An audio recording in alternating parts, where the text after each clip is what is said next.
Now, when you talk about your time of supply, what is the purpose of time of supply? What is the objective of time of supply? To find out the time when you're liable to pay tax.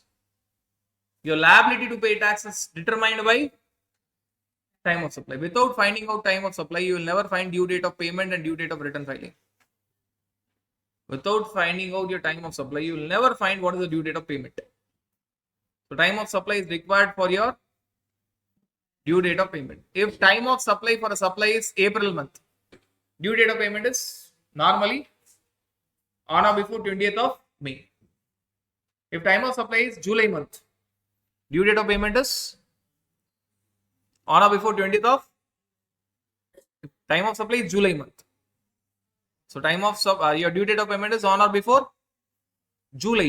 Time of supply is July. So due date of payment is 20th of August. 20th of August. If time of supply is Jan,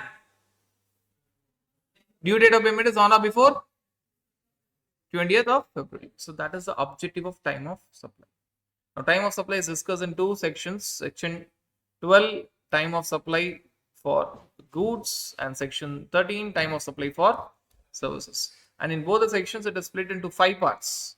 Time of supply for FCM, time of supply for RCM, time of supply for your voucher supply, time of supply for residual cases, time of supply for interest, late fees for delayed payment of consideration. When you talk about time of supply for FCM and RCM, it is separate. It is very much separate. Answers are different for goods and answer is different for services. When you talk about time of supply for voucher supply, residual cases, or interest late fees or penalty on delayed payment of consideration, whether it is goods or whether it is services, it is the same. Sections are different. Section 12 for time of supply for goods, section 13 for time of supply for services, but answer is the same. Here section is different, even answer is different for FCM and RCM. Now when you talk about time of supply for your FCM scenario, time of supply for your FCM scenario, you need to understand one thing.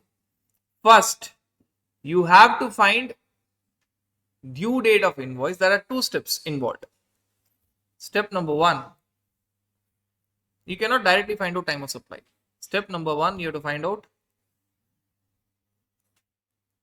due date of invoice.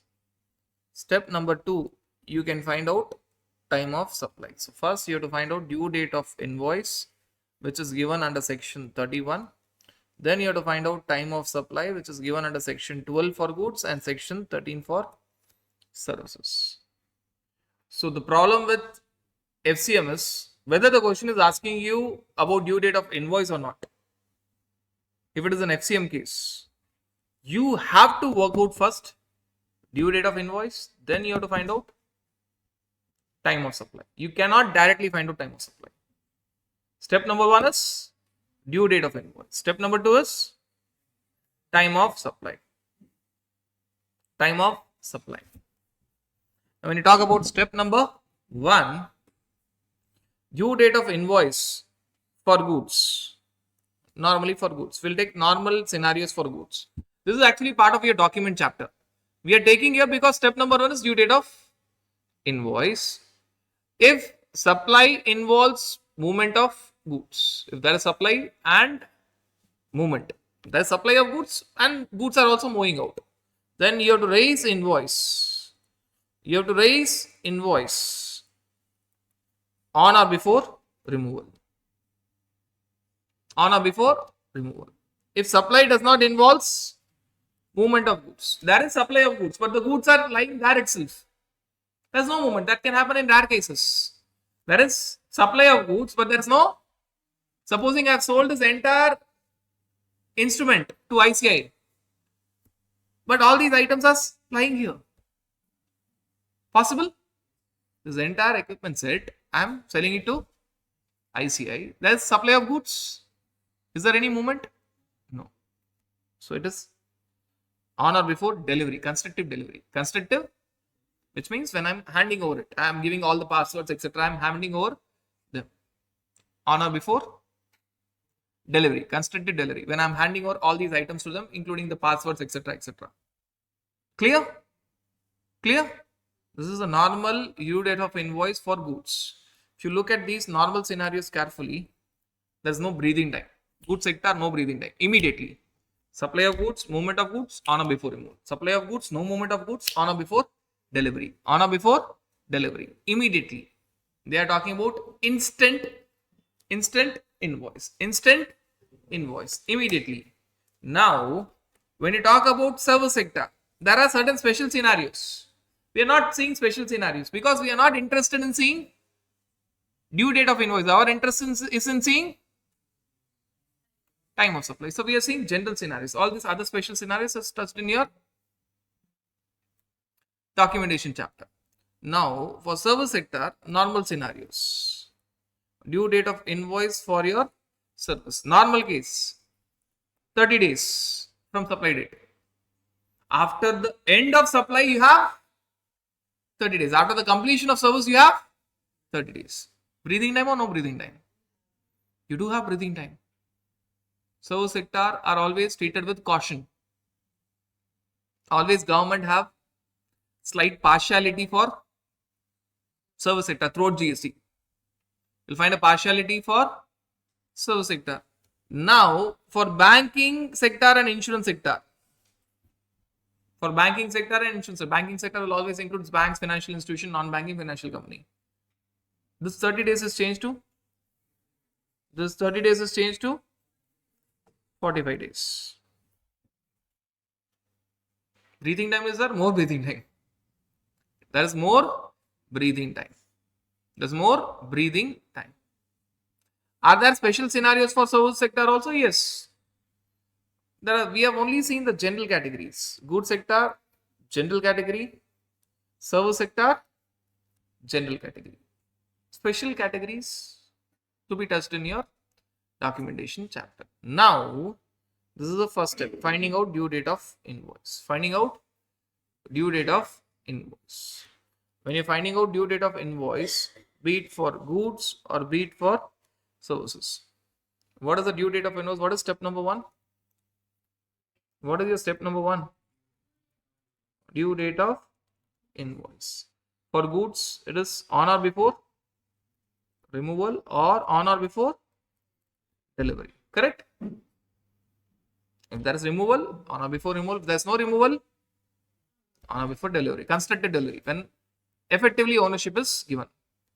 For service sector, normally 30 days. Banking sector or insurance sector, 45 days. That is step number 1. Correct? Now, it will lead to only 2 possible scenarios. What are the 2 possible scenarios? So, when you talk about your step number 2, which is time of supply, there are only 2 possible scenarios. You have given invoice in time, you have not given invoice in time. But here, you need to understand that when you talk about goods sector, answer is separate for regular scheme dealer and answer is separate for composition scheme dealer. But for service sector, whether it is regular scheme or composition scheme, answer is the same. Answer is the same. For goods sector, there are 2 sets of answer in goods sector. If it is regular scheme, you have to ask a simple question. Whether invoice was given in time or invoice was given after time. Invoice given in time, invoice was given after time. Invoice was given in time, invoice was given after time. In all the situations, you have to ask a basic question. You have found out due date of invoice. Question will give you actual date of invoice. Compare both. See whether invoice was given on time or invoice was given late. If invoice is given in time, so now we are seeing what? Now we are evaluating your goods sector, regular scheme, invoice given in time. If invoice is given in time, it is actual date of invoice. If invoice is not given in time, again you're talking about goods sector, regular scheme, invoice not given in time. Invoice not given in time. It is due date of invoice. Due date of invoice. What about composition scheme dealer? If at all you're talking about goods sector, but you're under composition scheme, invoice given in time, it is actual date of invoice same or date of receipt of payment, whichever is earlier. If invoice is not given in time, goods sector, composition scheme, invoice not given in time, it is due date of invoice or date of receipt of payment, whichever is earlier. Clear? Clear? In simple language, for goods sector regular scheme, receipt of payment is not even considered. Whether you receive in advance or receive at the time of supply or receive after supply, receipt of payment is not at all considered. Receipt of payment is not at all considered. Your payments are not considered. When you have received, the payment is not at all considered.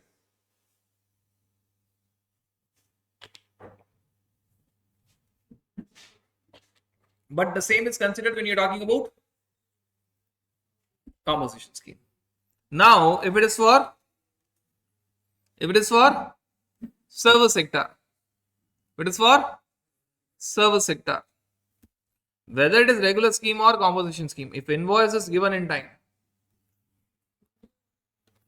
actual date of invoice or date of receipt of payment, whichever is earlier.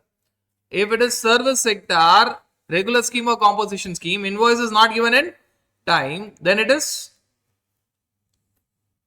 not due date of invoice. It is date of completion of service. Here a commonly made mistake is students will take due date of invoice because that will be part of the first answer. You'll be finding out that first. But here it is not due date of invoice, it is date of completion of service or provision of service or date of receipt of payment, whichever is earlier. Simple analysis. So are we guys very clear with this understanding? Goods sector, 2 answers. Service sector, only 1 answer. Goods sector answer is separate for regular scheme, answer is separate for composition scheme. Service sector, whether it is regular scheme or composition scheme, same answer. Payment is always considered.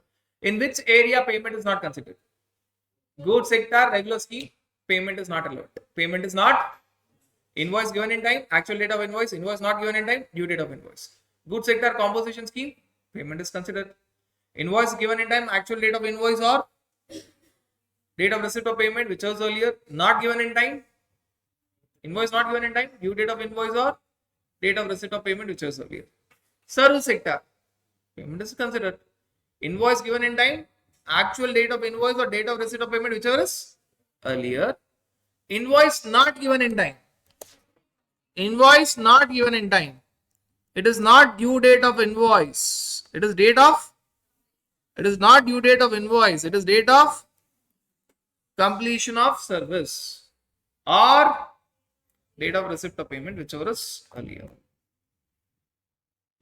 Are you guys clear with this understanding? Are we guys clear with this understanding? And you need to always understand that if you get a question, whether it is for FCM or RCM, where payment is received in 2 installment, work it out as 2 separate questions. Work it out as 2 separate. Now, 2 important points or notes I will tell you about payment. When I tell receipt of payment means receipt of payment in books of accounts or receipt of payment in bank account. It is whichever is earlier. If there are 2 different dates, one in your books of accounts and one in your bank statement, you will take whichever is earlier. But if I tell receipt of payment and receipt of payment is in multiple installments. Multiple installments. Say for example 3 installments. Now this has to be worked out 3 times as 3 separate questions. Now it is not whichever is earlier. The total value of the contract is 5 lakhs. You have received 1 lakh, then 2 lakhs, then final 2 lakhs. So you treat them as 3 separate questions. You treat them as 3 separate and apply the same formula. Is the difference clear? If the question gives you only one receipt, say the amount involved is 5 lakhs and you have received 5 lakhs, there is one date in book, say 10th of January, and one date in bank statement 12th of January. You will take? So there's only one answer.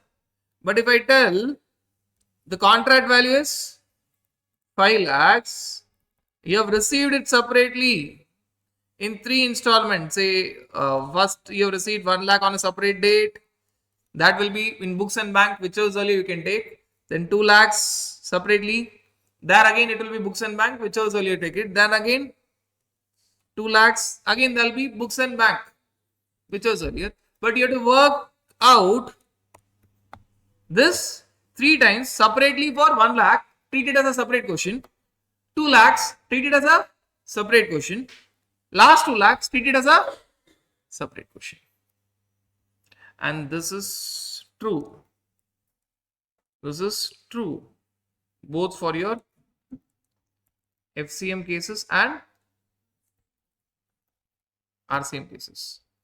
If you get payments in multiple installment, do not treat it as same question. Treat it as multiple questions and work out separately. Apply the formulas independently. Treat it as different scenarios. If you treat it as one question, you'll end up making mistake. Treat it as separate questions, work it out separately. You'll get it very clear, separate answers. Are you guys clear with this understanding? That is all about your FCM, time of supply for FCM, step 1, step 2. Step 1, step 2. Are you guys clear with this understanding? Are you guys clear with this understanding? Now there is a relaxation given. This point we have missed out. Now we are seeing there's a relaxation given at supplier's option. If the advance amount is up to 1000 rupees. If the advance amount is up to 1000 rupees against invoice already raised. 2 conditions. If you have received an advance which is up to 1000 rupees and it is not a normal advance, it is an advance along with old invoice. You are making payment for one invoice, along with that payment you have paid an advance up to 1000. Then time of supply shall be invoice date. You will ignore receipt of payment. Even if you are talking about service sector, even if you are talking about goods sector composition scheme. Because payment is considered in goods sector composition scheme and service sector. But you'll ignore receipt of payment. When? For small advances. For small advances. What is that small advances? 1000 rupees. And people confuse here. They think that for all small advances, this point is applicable. No. If you are making the payment to an academy or institute, say 500 rupees advance, time of supply will be 2 separate answers. You will consider that advance payment separately. Though it is less than 1000, you will treat separately. You will consider receipt of payment. Why? It is not along with earlier invoice. It is not along with. Then what are they talking about? They are talking about change problem. You go to Jio service station or you go to Jio center. You see your billing for a month which tells that you have to pay 1000 rupees plus 180, 1180. You pay him 1200. There is 20 rupees advance you paid because of change, because the opposite person tells that we don't have change. Can we adjust this in next billing cycle? Can we adjust this amount in the next? That advance. Got it? Did you pay 20 rupees advance by choice or by force? It was change issue. It was not by your choice. It was not by your. choice. That was change issue. He did not have change of 180 rupees and he did not have change of 20 rupees. Are you guys clear with this understanding? So what are the two criteria for ignoring receipt of payment? You ignore that receipt of payment even for goods sector composition scheme, even for service sector. One, you're talking about advance up to small advances, advance up to, but that's not the only criteria. Second, that advance up to 1000 rupees is paid not by choice, not for booking your seat. It is paid along with earlier invoice because of change issue. Because of the opposite person tells that you have paid me 1200 and invoice shows 1180. I don't have a change of 20 rupees. Can we adjust this 20 rupees in the next billing cycle, which means can we treat this 20 rupees as advance? Correct?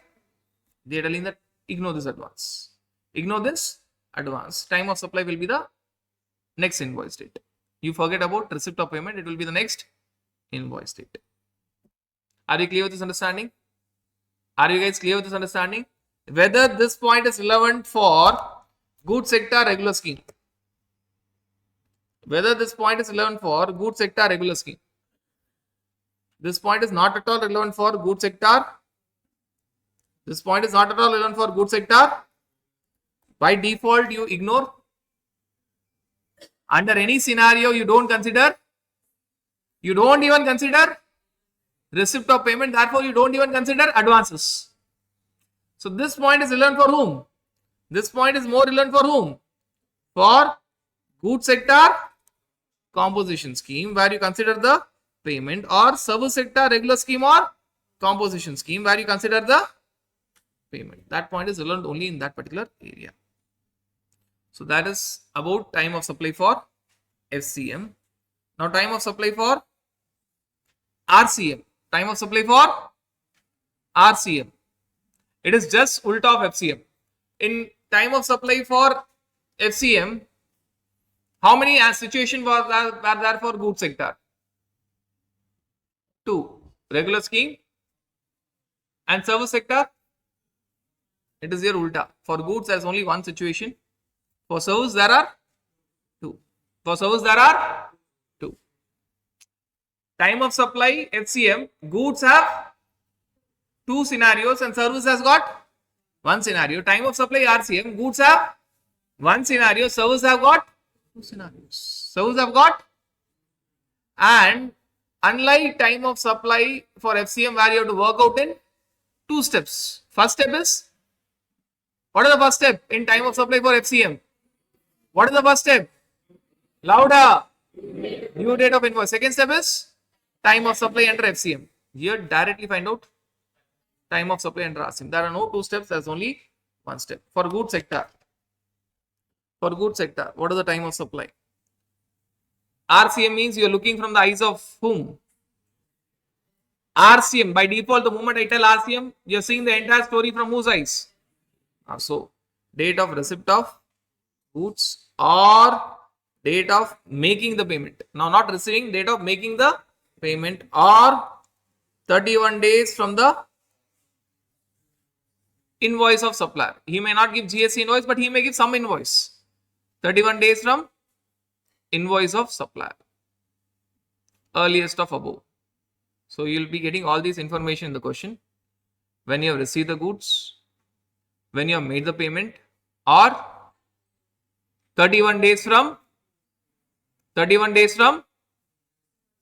document of supplier. That document is not GST invoice, it is a normal invoice without GST. It is a normal invoice without document date of supplier, whichever is, that is the time of supply. Right, supposing date of receipt of goods is 10th April, making the payment is 15th May, and 31 days from invoice of the supplier. Invoice of the supplier is given on 1st April. 31 days from invoice of the supplier will be 31 days from invoice of the supplier will be what date? In April will have balance 29 days. First date is not counted. So it will be 2nd May. 2nd May. Which is earlier? 10th April. 10th. So you'll have 3 dates. 10th April, 15th May, 2nd May. Which will you select? 10th April. Whichever is earlier. Whichever is. If I tell time of supply is April month, what is the due date of payment? Time of supply is 10th of April. What is the due date of payment? On or before 20th of May. On or before 20th of. Clear? Clear? Now, what about service sector? Service sector, general case, it's very similar to goods. In services, you cannot have receipt of services. It's difficult to find when you have received it. Correct? Intangible. It's difficult to find when you have received. So remove that. What is the other part? Date of payment is there. 31 days becomes 61 days from document date of supplier. So it is very similar to time of supply under RCM for goods. There it is date of receipt of goods. Here date of receipt of service is not relevant. There it is 31 days. Here it is. So what is the final answer? Date of payment or 61 days from the document date of supplier, whichever is earlier. Whichever is earlier. Right. Now, service sector has 2 scenarios. Goods, 1 scenario seen. Service, general scenario seen. It has got a special scenario. What is that special scenario? Special scenario, you have to remember it in this way. It is nothing but importation of services from associated enterprises. Roughly from related person. Associated enterprises is taken from your section 92B of Income Tax Act. It is roughly equal to related person. Importation of services from associated enterprises. Roughly it is nothing but related person. Then your time of supply is date of payment. Same. Correct. The first part remains but 61 days from the document date of supplier, they don't believe associated enterprise will ever share invoice. So what they tell? Entry in books of accounts of the recipient. I would have passed an expenses entry in books of accounts. Expenses entry in books of accounts. Whichever is earlier. What is the problem with associated enterprises? They strongly believe that invoice may not be shared, payment may not be made. And by the way, when they talk about payment is always payment in books or payment in bank. Just now we have discussed common points for FCM and RCM. So then what is this entry? Again in books. This is expenses entry in books of accounts. If I were to break this formula into the minute part, it is payment in books or payment in bank or expenses in books. Before making the payment, you'll pass an expenses entry in books of accounts. Before making any payment, you'll pass expenses in journal entry in books of accounts. Expense journal in books of accounts, whichever is earlier. Whichever is earlier. So here it is. When I tell payment, it means payment in books or payment in bank or expenses entry in books of accounts, whichever is earlier. What is the difference that you see in general case and special case? General case, what is the time of supply for services under RCM? Payment in books or payment in bank? Payment in books or payment in? So this payment remains the same, correct? This payment remains the same in payment in your books of accounts or payment in your bank statement, whichever is earlier. But what is the other difference? What is the main difference that you see? Payment date or 61 days from document date of supply, whichever is earlier. Here it is payment date or expenses entry in books of accounts, whichever is earlier. Right, now a commonly made mistake. RCM contains about 20 list of services and about 8-9 list of goods in section 9.3. Right, for goods it is around 8-9 items in goods, 9 items to be very specific, and in services it is almost about 20 items in services. Section 9.3 category. Section 9.3 category. Now understand that out of that, one is importation of service. And that importation of service, people confuse that it is always under special category. No. When it is in special category? Only if it is importation of services from associated enterprises. Your general category will include importation of services from unrelated person. All the other RCM, including importation of services from unrelated person, will always come in general category. So out of 20 cases for service sector, approximately 19 will always come in general category. That 20th is importation of service. Importation will also come in general category to its normal importation. If it is importation from, only that will come in. Now, what is a commonly made mistake? The moment we see importation of services, our emotion comes out. Okay, it is special category. It is date of payment or date of expenses entry in books of accounts of the recipient, whichever is earlier. Incorrect. And question will also give all these unnecessary data. Importation of services also comes in general category. Out of about 20 cases of RCM for services, 19 will always be covered in general category. 20th, which is importation of service, that will also be covered in general category, but only if importation of services from associated enterprises, that is related person, only that is covered in, only that area is covered in special category. Are you guys clear with this understanding? Are you guys clear with this understanding? All you have to do is now remember this formula, apply it by seeing question, just application, mere application. You'll have the dates, mere application, and important points which are required for FCM and RCM. If payment is made in multiple installments, treated as separate questions. Treated as separate questions. That payment made in multiple installment will not be relevant in which scenario? It is always relevant. Payment is always relevant in goods, RCM scenario, even if it is for goods. Payment is relevant in RCM cases, both for goods and services. Even for goods, payment is relevant. No exception. Payment is not relevant in which scenario? If it is FCM, goods, regular scheme. Now that we have seen both FCM, RCM, payment is not relevant where? No, don't tell goods, regular scheme. Then you are missing FCM, RCM. It is not relevant in FCM, goods, regular scheme. It should be FCM case, goods sector, regular scheme, payment is everywhere else, payment is relevant.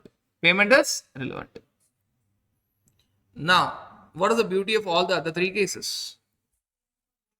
The answer is same for goods sector or service sector. Goods sector or, there's no different answer for goods sector and service sector. Section is different. For goods, section 12, services, section 13. But answer is same. Answer is same. Voucher supply. What is voucher supply? Supposing Tata Limited gives vouchers to all their employees and tell that this Diwali we are not giving you gifts, we are giving you vouchers so that you can go to Big Bazaar and use the vouchers, go to Pizza Hut and use the vouchers. Obviously, Tata company would have paid advance to Big Bazaar and advance to Pizza Hut. Who are the suppliers? Big Bazaar and Pizza Hut. Recipient, Tata Limited. Recipient, employees are enjoying the benefit. There are two supplies. Big Bazaar, Pizza Hut to Tata Limited. Tata Limited to employees. And for both of them, time of supply is same. Big Bazaar, Pizza Hut to Tata Limited will always be attracting GST. Tata Limited to employees may or may not. If ITC is taken, GST will attract. If it IT is not, ITC is not taken. If the gift value is up to 50,000 per employee per financial year, no GST. If it is more than that,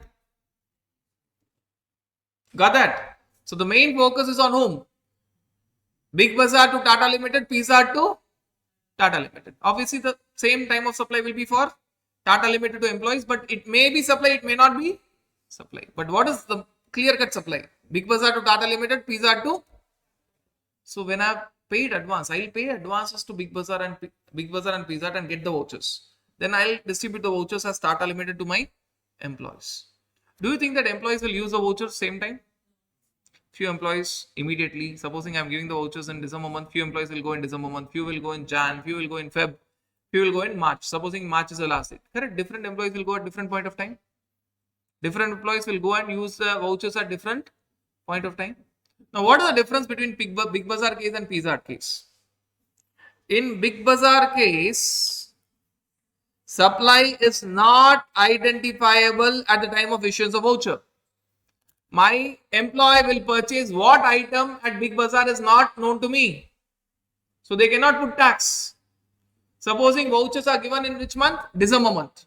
Vouchers are given in, few employees are using in December, few in Jan, few in Feb, few in March. Now, when the Big Bazaar has given the vouchers to Tata Limited, and when Tata Limited has given it to employees in December month. But which employee are going to purchase which item at Big Bazaar is known to Big Bazaar? No. Big Bazaar deals with multiple items having multiple rates. Few items 5%, few items 12%, few items 18%, few items 0. Correct? Employee category 1 may purchase items attracting 5. 2 may purchase items attracting 12. So on. And by the way, what is voucher? Voucher is nothing but money equivalent. When my employees are having that voucher, it acts like money. It acts like money. Why? It is an instrument which creates an obligation for Big Bazaar or Pizza Hut to accept it as a consideration. To accept it as a consideration. Instead of money, treat that voucher as money because already advance payment is made by Tata Limited. And that voucher will have the goods and services to be supplied. What goods and services you can take from Big Bazaar will be mentioned. It will have also the potential supplies. I can give one common voucher for Big Bazaar and Pizza Hut. Right? And there will be terms and conditions also mentioned. Correct? What is the last date of the validity? In Big Bazaar, you can purchase all the goods except 1, 2, 3. Except they can give few list of items that you cannot purchase using the voucher. Got that? Now, when you talk about Big Bazaar, the problem is supply is not identifiable in December. When vouchers are issued in December, Big Bazaar does not know which employee of Tata Limited will purchase what item. Correct? So what is the time of supply for them? To make it easier, they tell the time of supply is date of redemption of voucher. Date of employee 1 using the voucher in December month, answer will be December. Employee 2 using the voucher in Jan month, answer will be Jan. Employee 3 using the voucher in Feb month, answer will be Feb. Employee 4 using the voucher in March month, answer will be, there will be one answer or multiple answers. There will be one answer or multiple answers. There will be multiple answers. And when you redeem it, Big Bazaar actually know what items you have purchased, so it is easier for them to put the rate. Correct? What about Pizza Hut? Supply is identifiable at the time of issuance of voucher. No, sir, Pizza Hut will not know whether I am going to have pizza or garlic bread or Pepsi, whatever it is. All these items will have the same rate. All these items will have the same rate. Correct? So, when Pizza Hut has given the vouchers in December month, Tata Limited has paid the advance in December month. Pizza Hut clearly knows that these employees of Tata Limited can only have food in my place and the rate is same. Rate is? So, what will be the time of supply? Date of? When is the voucher issued? Whether employee 1 uses it in December, employee 2 uses it in Jan, employee 3 uses it in Feb, employee 4 uses it in March. Forget about everything. For all the employees, there will be one answer, which is December month. There will be only one answer, single answer. Date of issuance of voucher. Date of issuance of voucher. When government clearly knows that the rate is clear, they tell that pay immediately. When government understands the difficulty of Big Bazaar, because Big Bazaar does not know which employee will purchase which item, which rate, then government understands the difficulty of Big Bazaar and tells that, okay, you don't pay now because you don't know what amount to pay.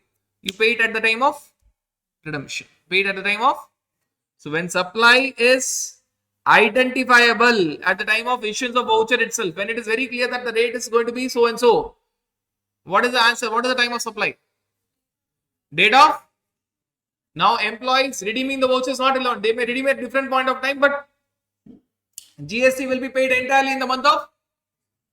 Time of supply is December. Payment will be on or before 20th of Jan.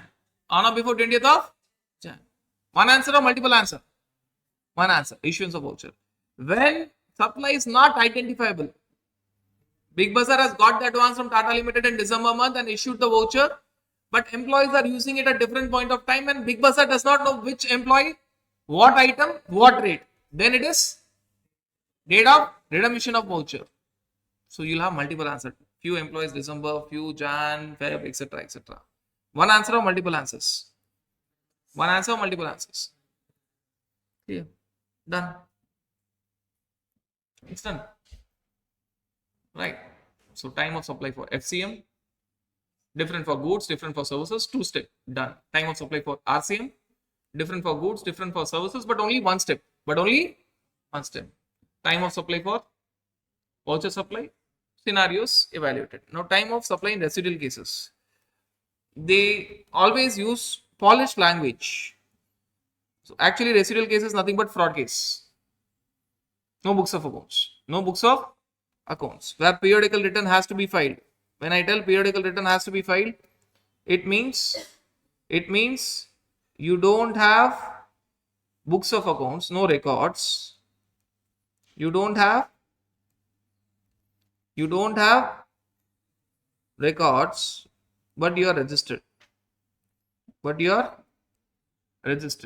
No records, but unfortunately, for some reasons, you are registered. No records, but you are registered. You have to file your periodical returns. Any other case, you don't have records, also you're extremely intelligent.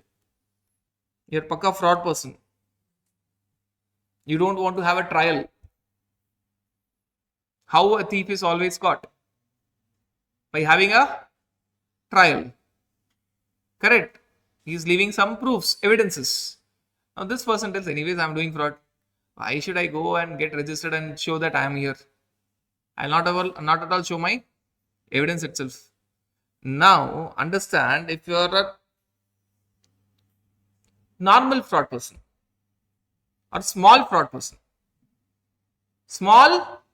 person, then time of supply is due date of filing that return. Using best judgment, they will find that supply would have been made at so and so point of time. Best judgment. They will find that supply was made at so and so point of time. Due date of filing of return. And if you're a big fraud person, pakka, trained, well-trained fraud person, no records, no registration. You're not required to file any periodical returns.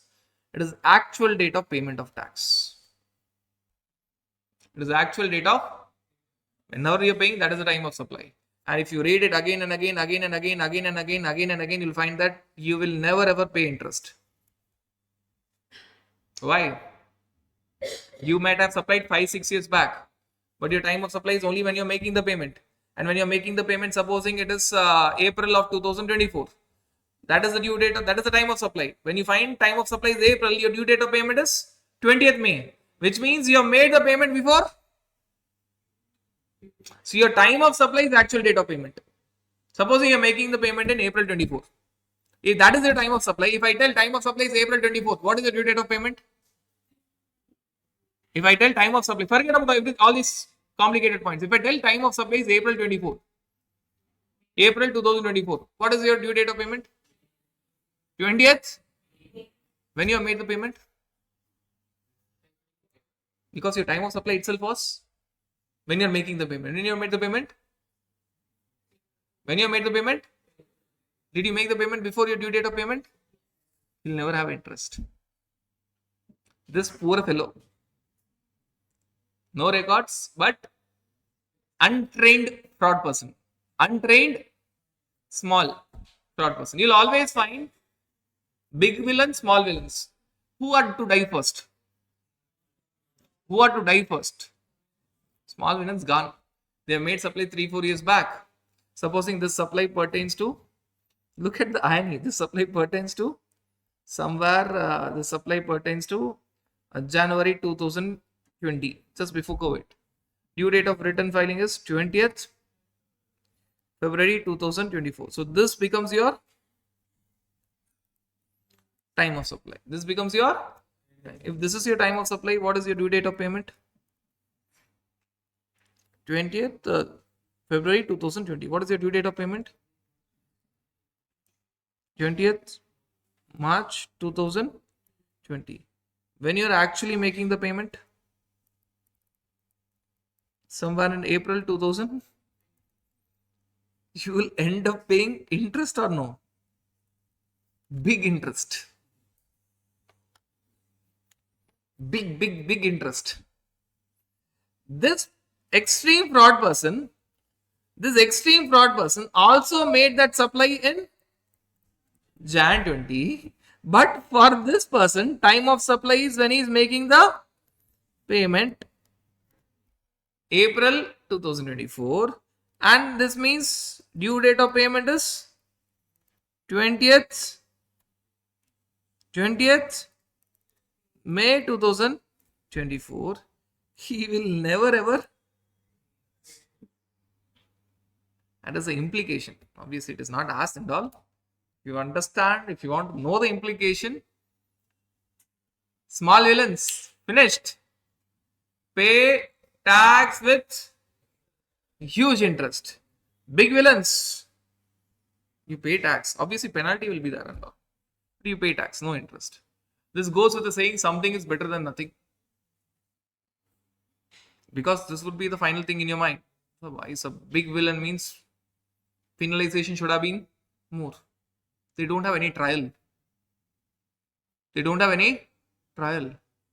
If you don't tell time of supply, they will never ever make the payment. So better get tax at least. You're not getting interest, but better get tax at least. If you don't tell time of supply, even tax will be gone.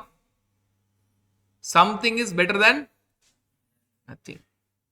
So this is a classic example of that saying, something is better than nothing. Right? If you don't find or don't give time of supply for this big fraud person or intelligent fraud person or well-trained fraud person, forget about interest. You will even miss the tax. You will find it difficult even to collect tax because there is no time of supply. If you don't have no supply, if you don't have time of supply, there is no due date of payment. If there is no due date of payment, this well-trained fraud person will tell, yes, I will pay. Don't ask me when.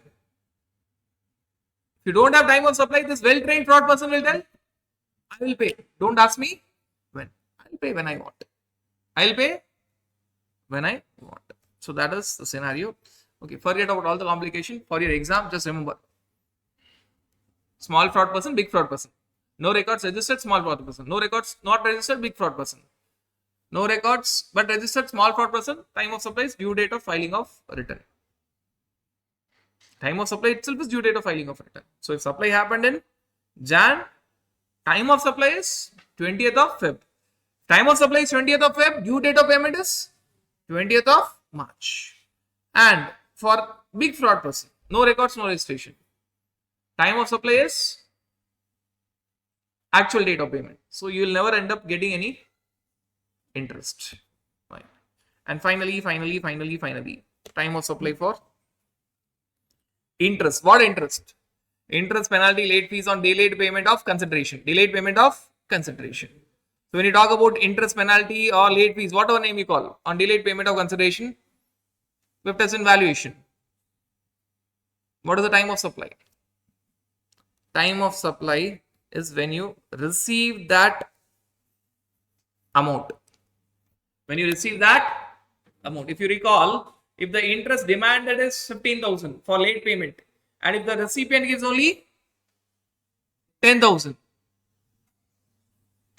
your time of supply will be, you will pay GST on 15,000 or 10,000. If the interest demanded by supplier from the customer or recipient is 15,000, but if he is paying only 10,000, GST will be on 15,000 or 10,000 because of this time of supply. Because of this time of supply. Because time of supply for interest is what? Date when you? How much you are receiving it? So that is the time of supply. You are getting, whenever you get, only on that amount you have to pay. If you don't get, you are never going to get 5,000 because time of supply will never come for 5,000. Time of supply will never come for, but very important point. This is only for interest, not for selling price and other charges. For selling price and other charges, time of supply is governed by forward charge mechanism. For interest, it is separately governed here. For selling price and other charges, time of supply is governed by forward charge mechanism. Your actual date of invoice or due date of invoice for goods sector. For service sector, actual date of invoice or payment, whichever is earlier. Due date of invoice or payment, whichever is earlier. It is all governed by FCM. It is all governed by, only for this interest, it is governed by separately interest provision. Why I am telling this? If I don't get 1 lakh rupees basic selling price, should I pay GST on 1 lakh rupees? If my customer does not pay even basic selling price, should I pay GST on 1 lakh rupees? Yes. Yes. Why? It is governed by time of supply under FCM. So I have to pay it. If you apply this formula, even if payment is not paid, there will be either actual date of invoice or due date of invoice for goods, or for services, actual date of invoice or date of completion of services. It will be there. Some date will be there. I have to pay GST on my basic price and other charges. The only area where I focus on receipt is interest. Interest on delayed payment of consideration. That is only when I receive it. Only when I, and only to that amount. If I have asked 15,000 but I receive only 5,000, GST will be only on 5,000. And that too for interest, it is worked very differently. 5,000 is always assumed to be including tax, that is GST. So it is not entire 5,000. Value is 5,000 multiplied by 100 divided by 100 plus rate of tax. 100 plus. That is all about your time of. If you look at this time of supply, by coincidence, it comes from complicated to simple. FCM different for goods and services and 2 steps. RCM different for goods and services but only 1 step. Then voucher supply, same for goods, same for services, 2 scenarios. 2 scenarios. Residual cases, fraud cases, no record cases. Same for goods, same for services, but 2 scenarios. Interest on delayed payment of consideration. Same for goods, same for services, only. So it comes down in terms of the complexity involved. It comes down in terms of complexity involved. So that is everything about your section 12 and section 13 with respect to your time of supply. Now, an important point that we have left out, when you're discussing time of supply for forward charge mechanism, and when it is all about goods sector and when it is all about regular scheme, normally we talk about what scenario? Time of supply if the invoice is raised in time. One answer. If the invoice is not raised in time, another answer. Right. But when you talk about specified actionable claim, if the invoice is raised in time, invoice is not raised in time. So when you talk about in a normal situation, payment is not relevant. But when you talk about a special situation which is specified actionable claim, betting, gambling, lottery, horse racing, casinos, and online money gaming. If invoice is raised in time, actual date of invoice. If invoice is not raised in time, due date of invoice.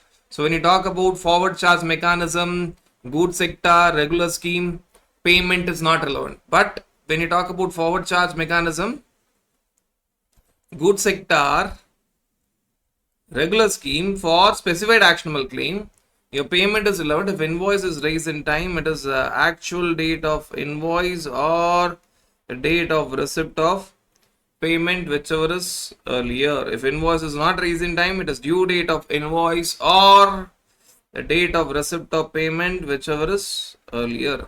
So here, if invoice is raised in time, actual date of invoice or payment, receipt of payment, whichever is earlier. Not raised in time, due date of invoice or date of receipt of payment, whichever is earlier. So here you do make a comparison.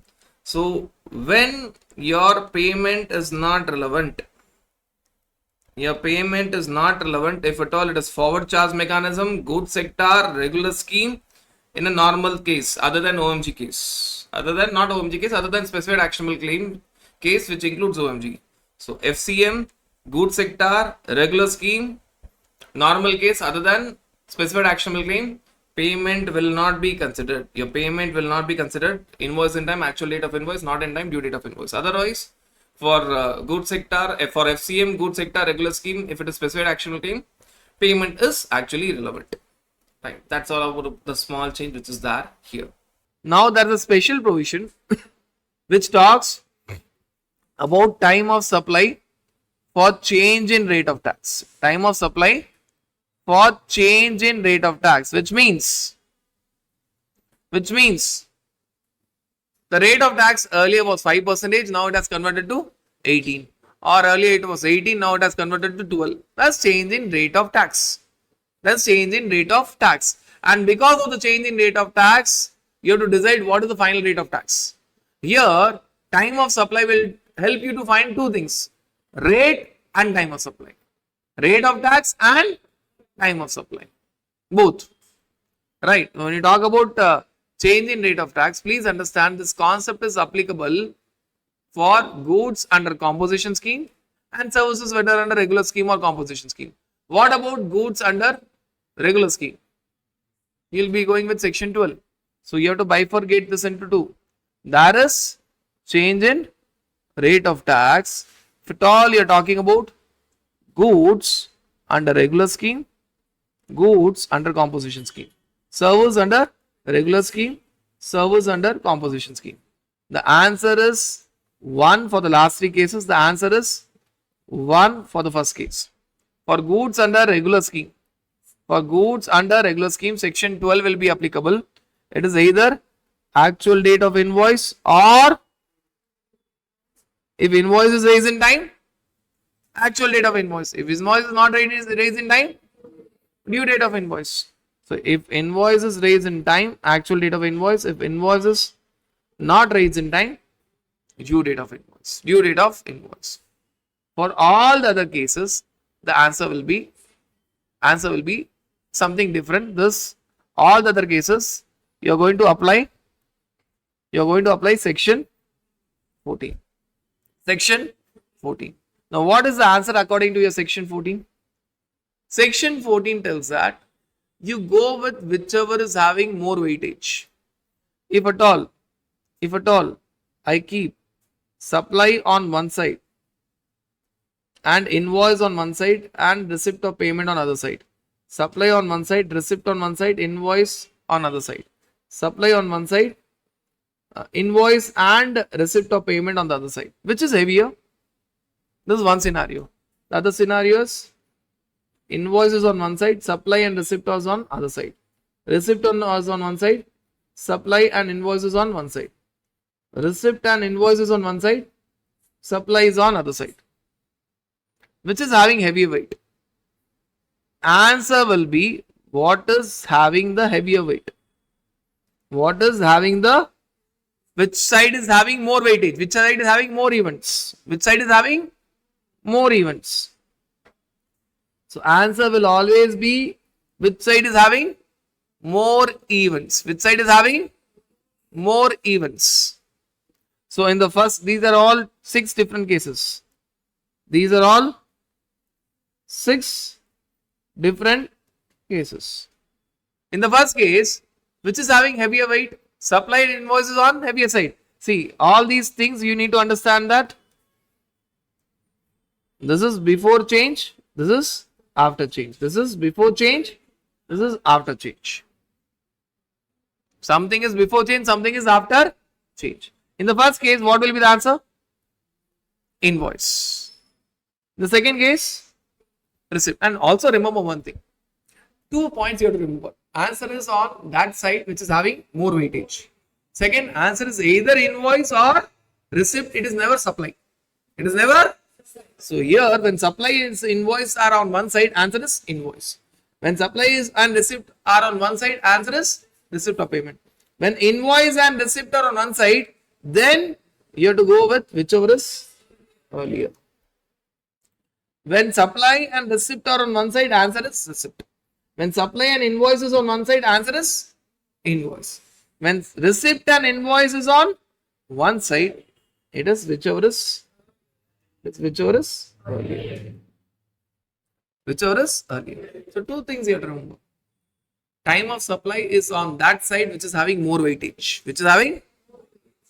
Second thing, answer will be either invoice or receipt or whichever is earlier if both are on one side, but it will never be date of supply. It will never be date of supply. If you know these 2 points, you get the answer.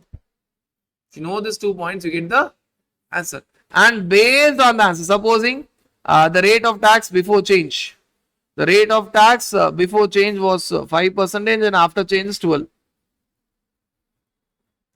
What will the rate of tax in the first scenario? Second scenario.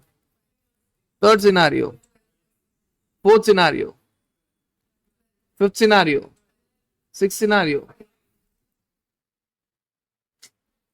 Get to know the answer in a very simple manner.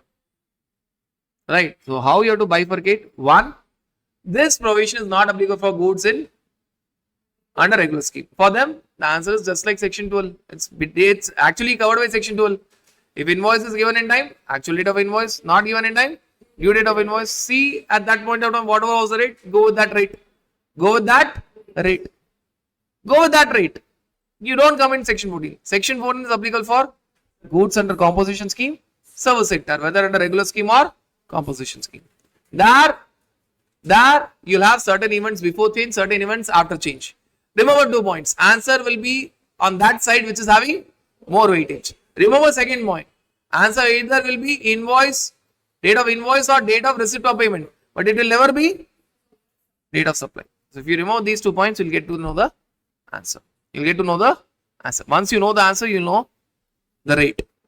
So this time of supply is used for 2 purposes. To find out the rate and to find out the due date of payment. First to find out the rate, then to find out the due date of payment. Due date of payment is the main objective of time of supply. Here it is also to find out the rate of tax. Rate of tax.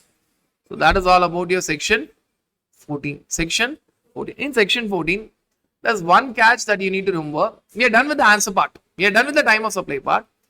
For receipt of payment, whenever you're seeing this receipt of payment, you need to remember one thing.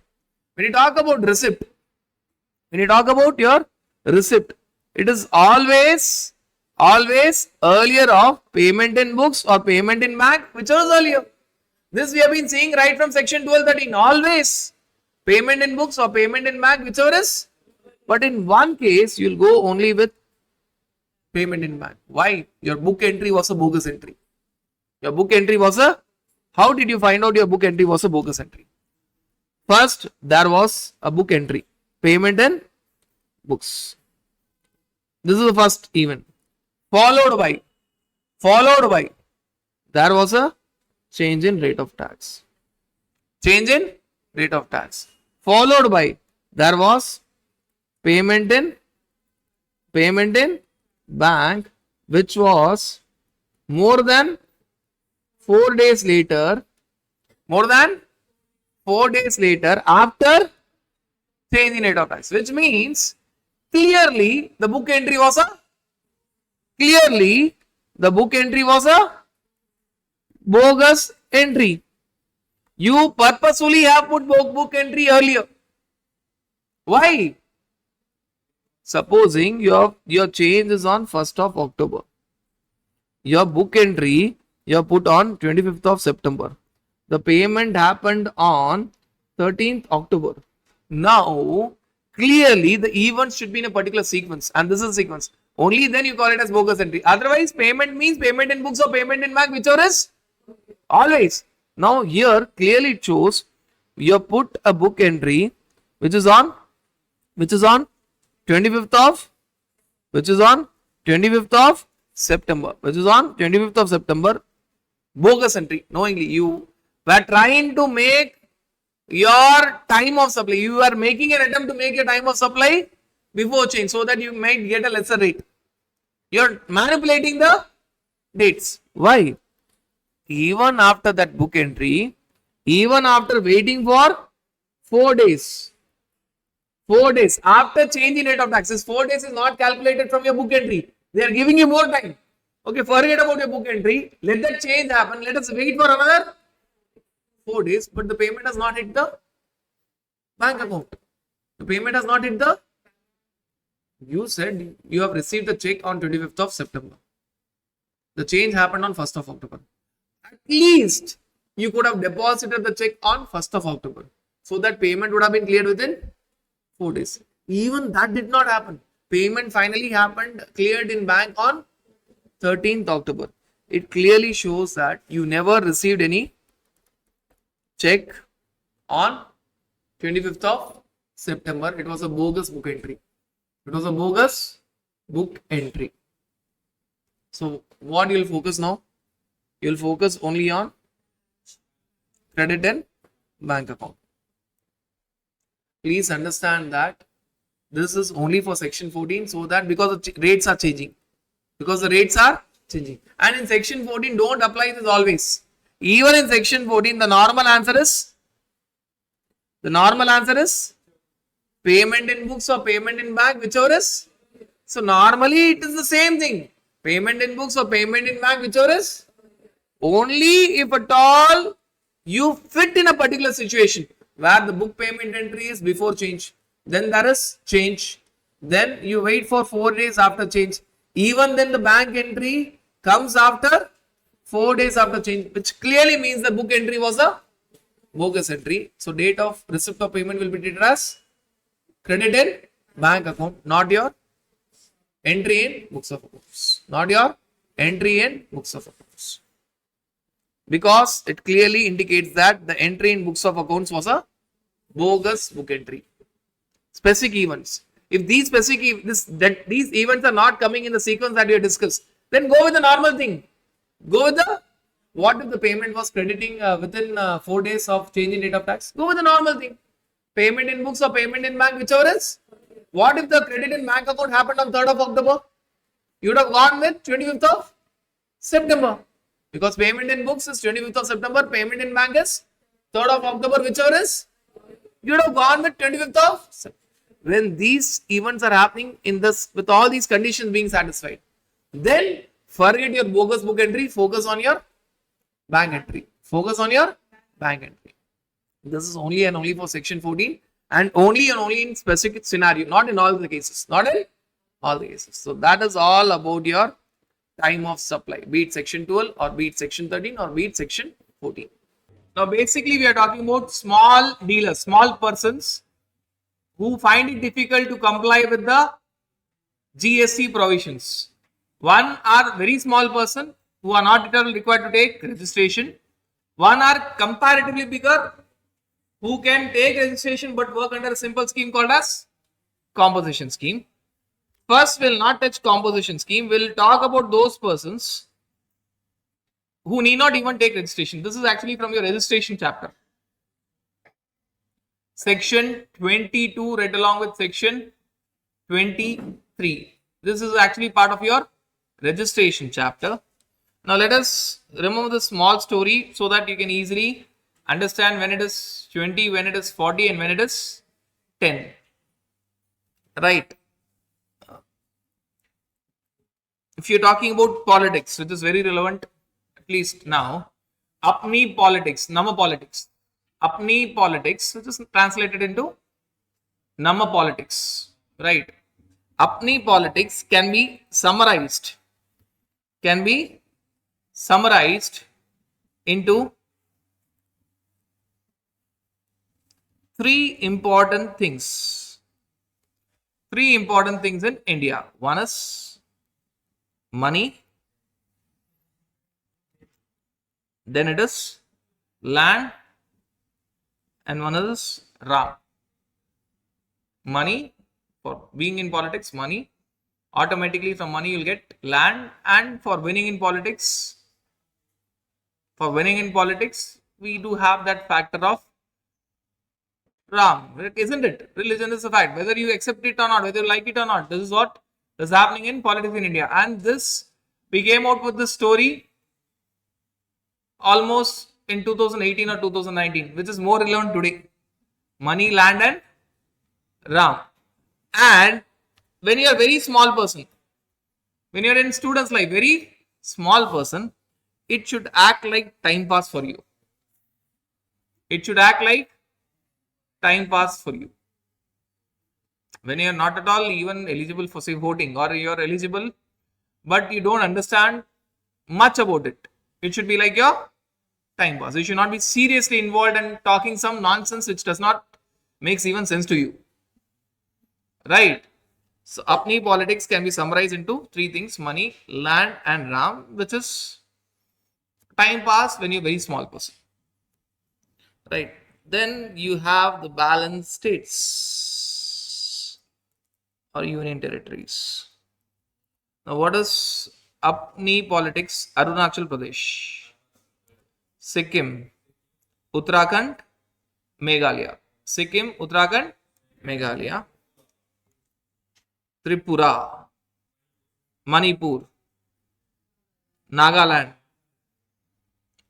Mizoram, Nagaland, Mizoram, Telangana, and Puducherry. Telangana and Puducherry. Then you do have obviously your balance states and union territory. If you talk about Tripura, Manipur, Nagaland, Mizoram, be it any case, whether it is supply of goods or supply of services or supply of goods and supply of services, be it any case, the answer is quite simple: 10 lakhs. When it is Arunachal Pradesh, Sikkim, Uttarakhand, Meghalaya, Telangana, and Puducherry. Arunachal Pradesh, Sikkim, Uttarakhand, Meghalaya, Telangana, and Puducherry. In that case, again, whether it is supply of goods or supply of only services or supply of goods plus supply of service, it is 20 lakhs. When you're talking about the balance states and union territory,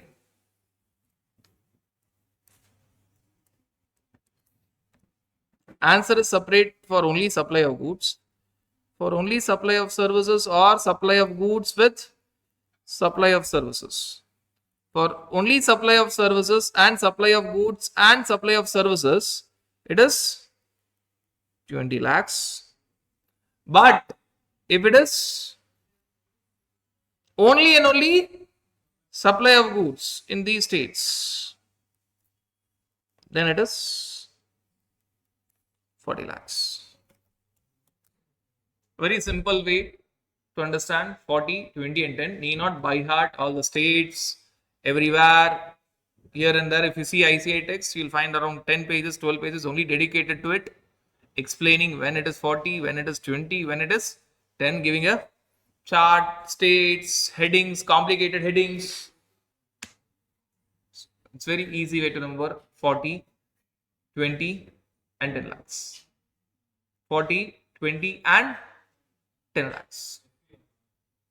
SUM stands for Sikkim, Uttarakhand, and Meghalaya. AP stands for Arunachal Pradesh, Tripura, Manipur, Nagaland, Mizoram. TP stands for Telangana, Puducherry. Then you have balance category. Then you have balance category. Are you guys clear with this understanding? When I started, you felt that this will take a very long time, 40, 20, 10, because it's a very detailed number of states are there. Such it, simple. Now, two special points attached to 40 lakhs. Two special points attached to 40 lakhs. One it is positive, one it is negative point. What is the positive point? Normally, 40 lakhs is there only for supply of goods. But if it is supply of goods with supply of only one particular service, which is interest on loans, interest on no other service, interest on loan which is exempted. If it is supply of goods with supply of a particular service, no other service, it should be interest on loans. Normally, if I tell supply of goods plus supply of service, you would have said me 20 lakhs. But now it will be, now it will still remain at 40 lakhs. You will not stick to 20 lakhs. You will remain at 40 lakhs. Because normally if I tell supply of goods plus supply of service in balance states, unit entities, you would have said 20 lakhs. But in this case, 40 lakhs. And negative, other part. If at all, you're dealing only with goods. You're supplying goods, but you're dealing with notified goods. Certain notified goods. What are these notified goods? You're talking about pan masala, tobacco, ice cream, pan masala, tobacco, ice cream, and building materials. Certain building materials. You not remember the HSN number and all. Building materials used in construction sector. Pan masala, tobacco, ice cream, and building materials. Even though you're dealing with goods only in that state, but you're dealing with one small item is notified goods. One small item is you're dealing with hundreds of goods. One of the item is ice cream. You're dealing with hundreds of goods. One of the items is say tobacco. Finished. Normally, if you're dealing with only goods sector, your answer would have been 40 lakhs. But if you're dealing with notified goods, you'll go down to 20 lakhs.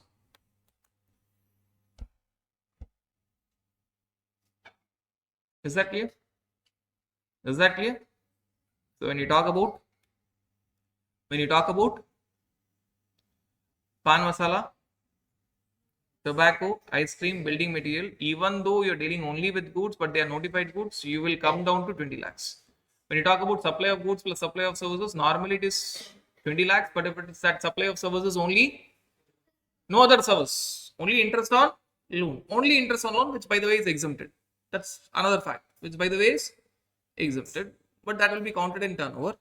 You will remain at 40 lakhs. You will remain at 40 lakhs. Are you guys clear with this understanding?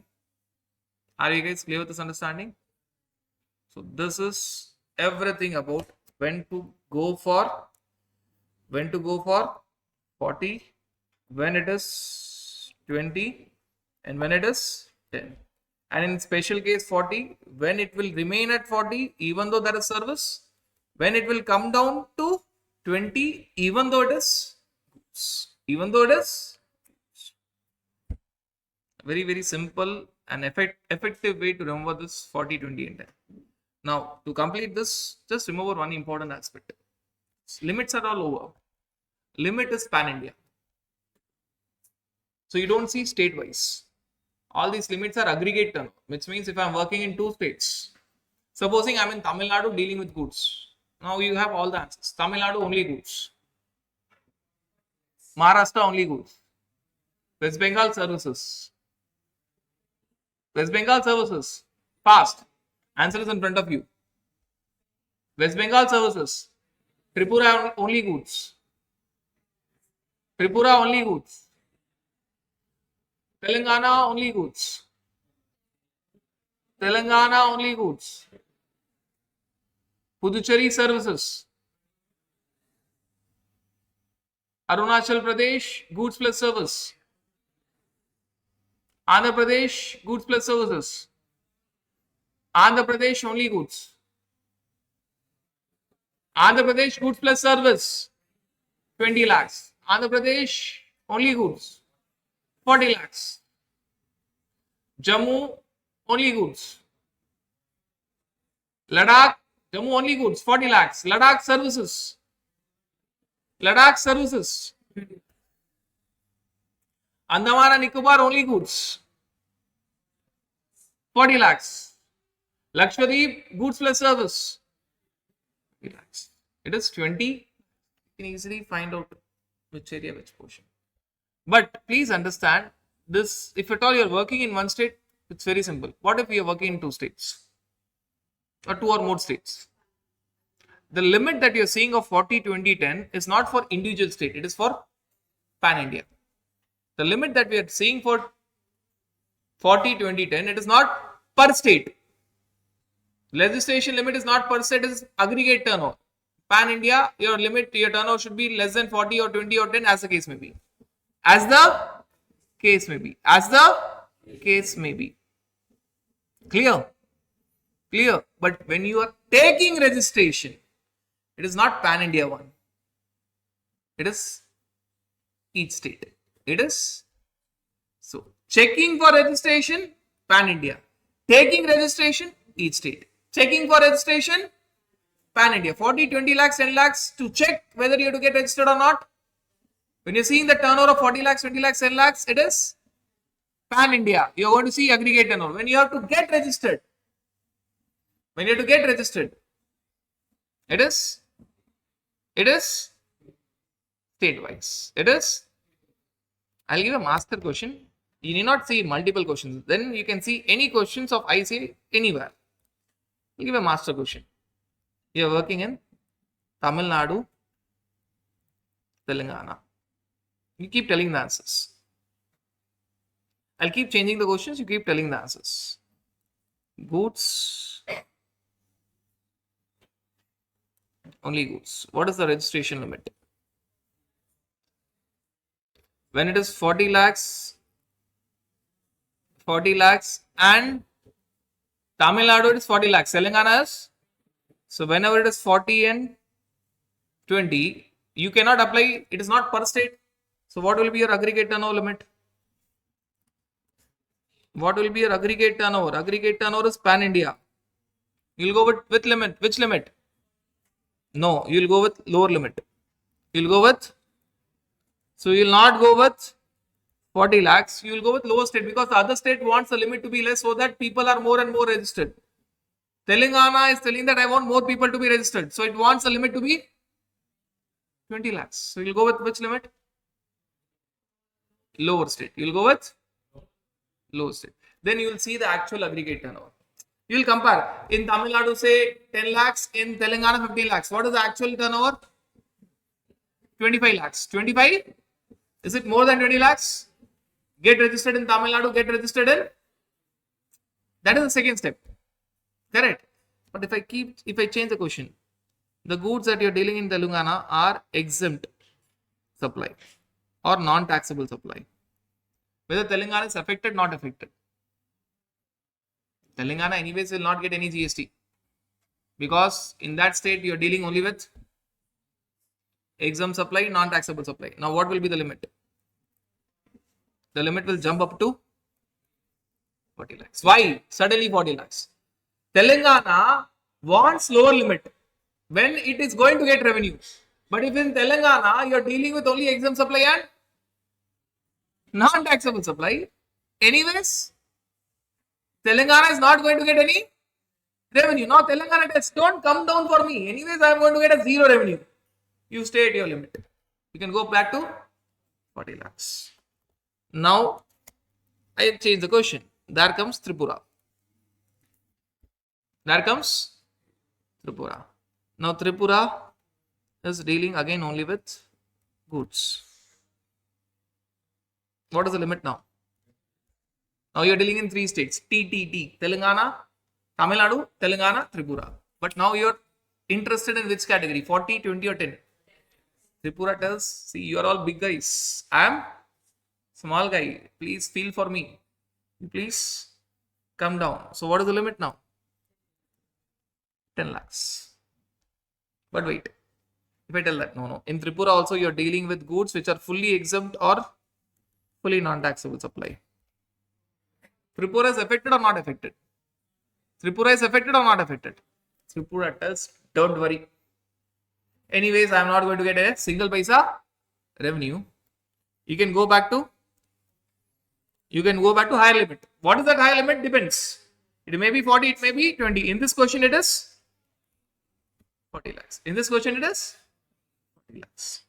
But Telangana now tells that, no, in my state, you're dealing with exempt supply, non-taxable supply, plus also taxable supply. Now, Telangana is affected, not affected. Telangana is affected, not affected. Telangana is affected. Now it tells that, no, I am going to get some revenue. So I cannot allow you to be at 40 lakhs. You come down to my limit. Whether in that limit, whether you consider Tripura? No. Why you not consider Tripura? Tripura is not going to get a single paisa revenue. Tripura tells, please don't take care of me. You fight among yourself.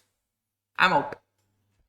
But when you're fighting among Tamil Nadu and Telangana, Telangana was actually not affected. But suddenly I've changed the question.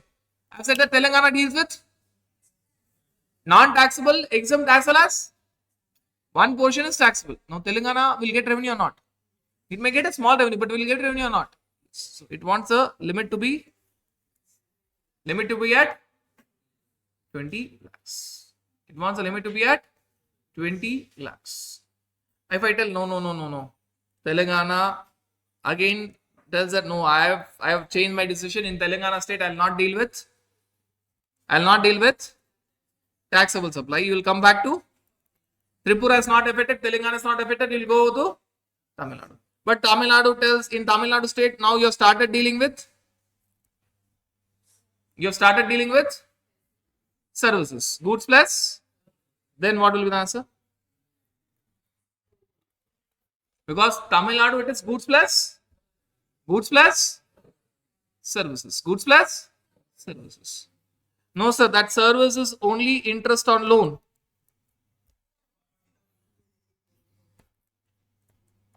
I can keep changing this. The only thing that I wanted you to understand, if you know the concept, you can be a step ahead of ICI. You are not going to see different questions and tell that, okay, so this different question, that different. You know everything about it. When they are affected, normally when there are 2 states, one having higher limit, one having lower limit, you'll go with. But that lower limit state is not going to get revenue. Go back to. That's a summary. We started our journey with 20, then 40, then 10, then 40, then 20, then 40, then 20, then again. If I can keep changing it.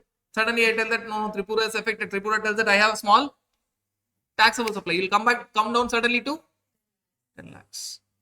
Now with this question, I give the actual turnover. In the actual turnover, Tamil Nadu is having goods plus only interest on loan. Say it is having 35 lakhs. Telangana only exempt supply, non-taxable supply. Say 10 lakhs. And Tripura exempt supply, non-taxable supply, only 10 lakhs. So I'll make things simple. Now the limit is 40 lakhs. Because Telangana is not affected, Tripura is not affected, 40 lakhs. What is the actual aggregate turnover? This is the limit. Now what is your threshold limit? Forget all the entire flow. What is your threshold limit for registration? What is your threshold limit for registration? What is your actual aggregate turnover? Actual aggregate turnover? 55 lakhs. Should you get registered? Yes. You are required to get registered. But when you are going to get registered, you will get registered in Tamil Nadu. As per section 22, you will get registered even in Telangana. And you will also get registered in Tripura. But There's a provision in section 23. There's a provision in section 23 which tells that no need of registry in Telangana and Tripura. You're not going to pay a single paisa GST. Now that's a separate thing. First thing is about the flow that we have discussed. Now it is a separate thing. When you're getting registered, it is registered in separate states. So ideally speaking, your limit is 40 lakhs. Your actual aggregate turnover, all the states together is 55 lakhs. You should get registered in Tamil Nadu, Telangana and Tripura. But there's a provision. 22 answers, you have to write all the answers. As per section 22, you have to get registered in Tamil Nadu, Telangana and Tripura. However, as per section 23, when in a state you are having only exempt supply, non-taxable supply, you need not get registered in that state. So the net summary is, you will get registered only in, why? You're not going to pay any GST to Telangana and Tripura. Why to get registered unnecessary? If I make a final change in the question, even in Tamil Nadu you are dealing with exempt supply, non-taxable supply. The answer is still 40 lakhs. Still 40 lakhs. Because Tripura not concerned, Telangana not concerned, it is 40 lakhs. Actual aggregate turnover still 55 lakhs. As per section 22, you have to get registered in all the 3 states. But as per section 23, don't get registered in any state because you are not going to pay a single paisa GST revenue to any of the state. You're not going to pay a single paisa GST revenue to any of the state. So your answer will be as per section 22. Your actual aggregate turnover 55 lakhs has crossed the threshold limit of 40 lakhs. How we got 40 lakhs? We know the flow now. Therefore, you have to get registered in all the 3 states. But section 23 tells that if in a state you are dealing only with exempt supply or non-taxable supply, you need not get registered. In this case, in all the states, you are dealing only with exempt supply and non-taxable supply. No state you are going to give any GST revenue. 23 tells that don't get registered anywhere. See, 23 gives relaxation for each state independently. In the previous point, when I said that in Tamil Nadu, nothing, then you are registered only in Tamil Nadu. You are not registered in Telangana, Tripura. So it could normally the questions are asked in this manner.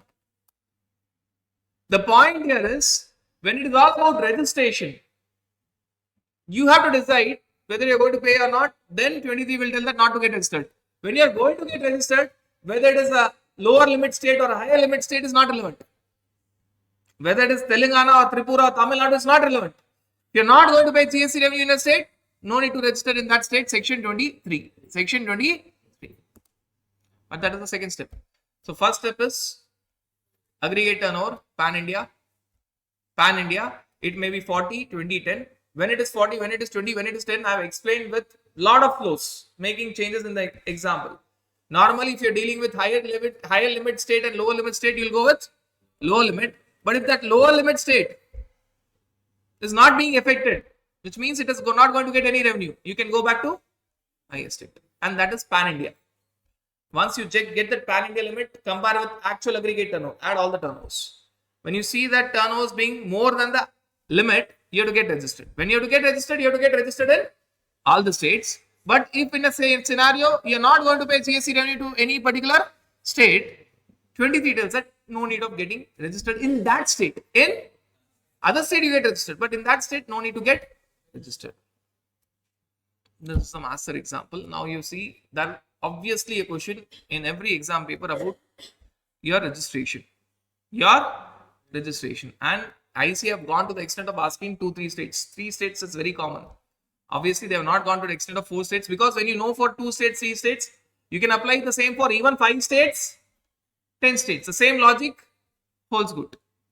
So IC have gone to the extent of asking questions based on 3 states, which is very basic and simple question.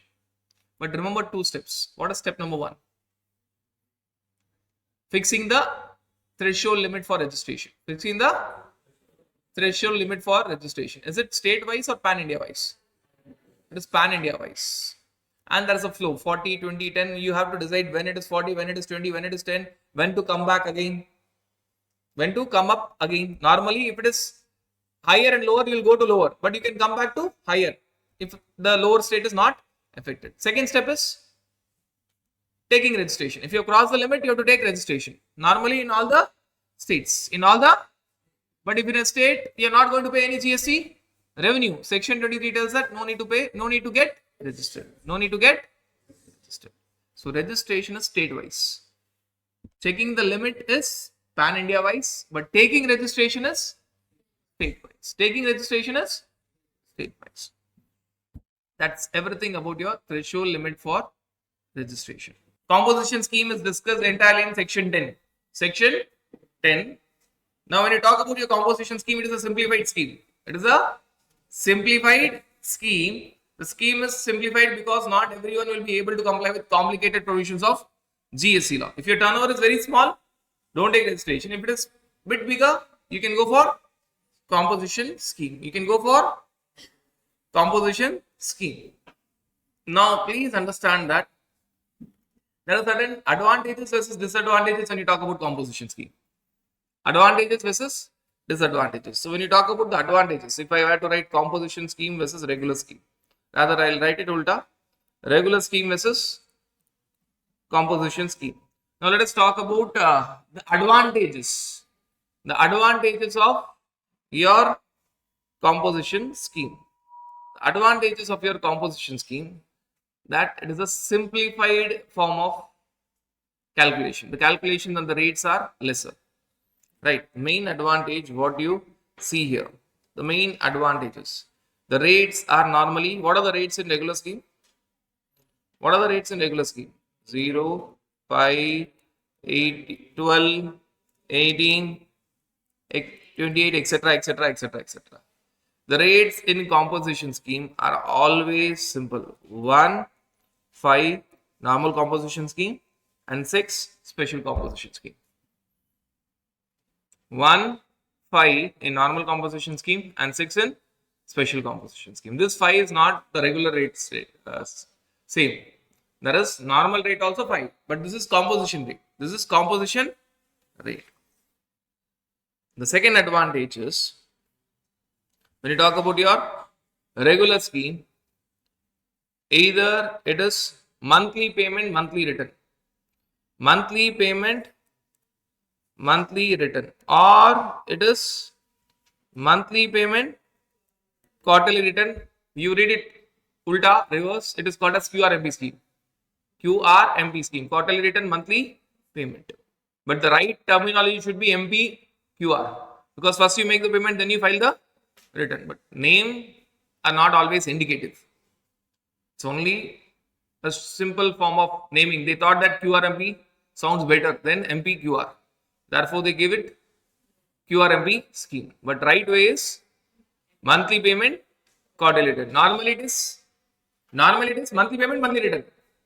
Normally it is monthly payment, monthly return. Very rarely it is monthly payment, quarterly return. For selected people, and the scheme is not so attractive, very few people will go. First of all, very few people are eligible. Out of those who are eligible, very few people will go for it. Very few people will go for it. But in your composition scheme, it is quarterly payment, yearly return. Quarterly payment, yearly return.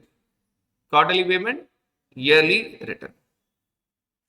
Right. And there is one more advantage. Let us say the first advantage, second advantage, third advantage.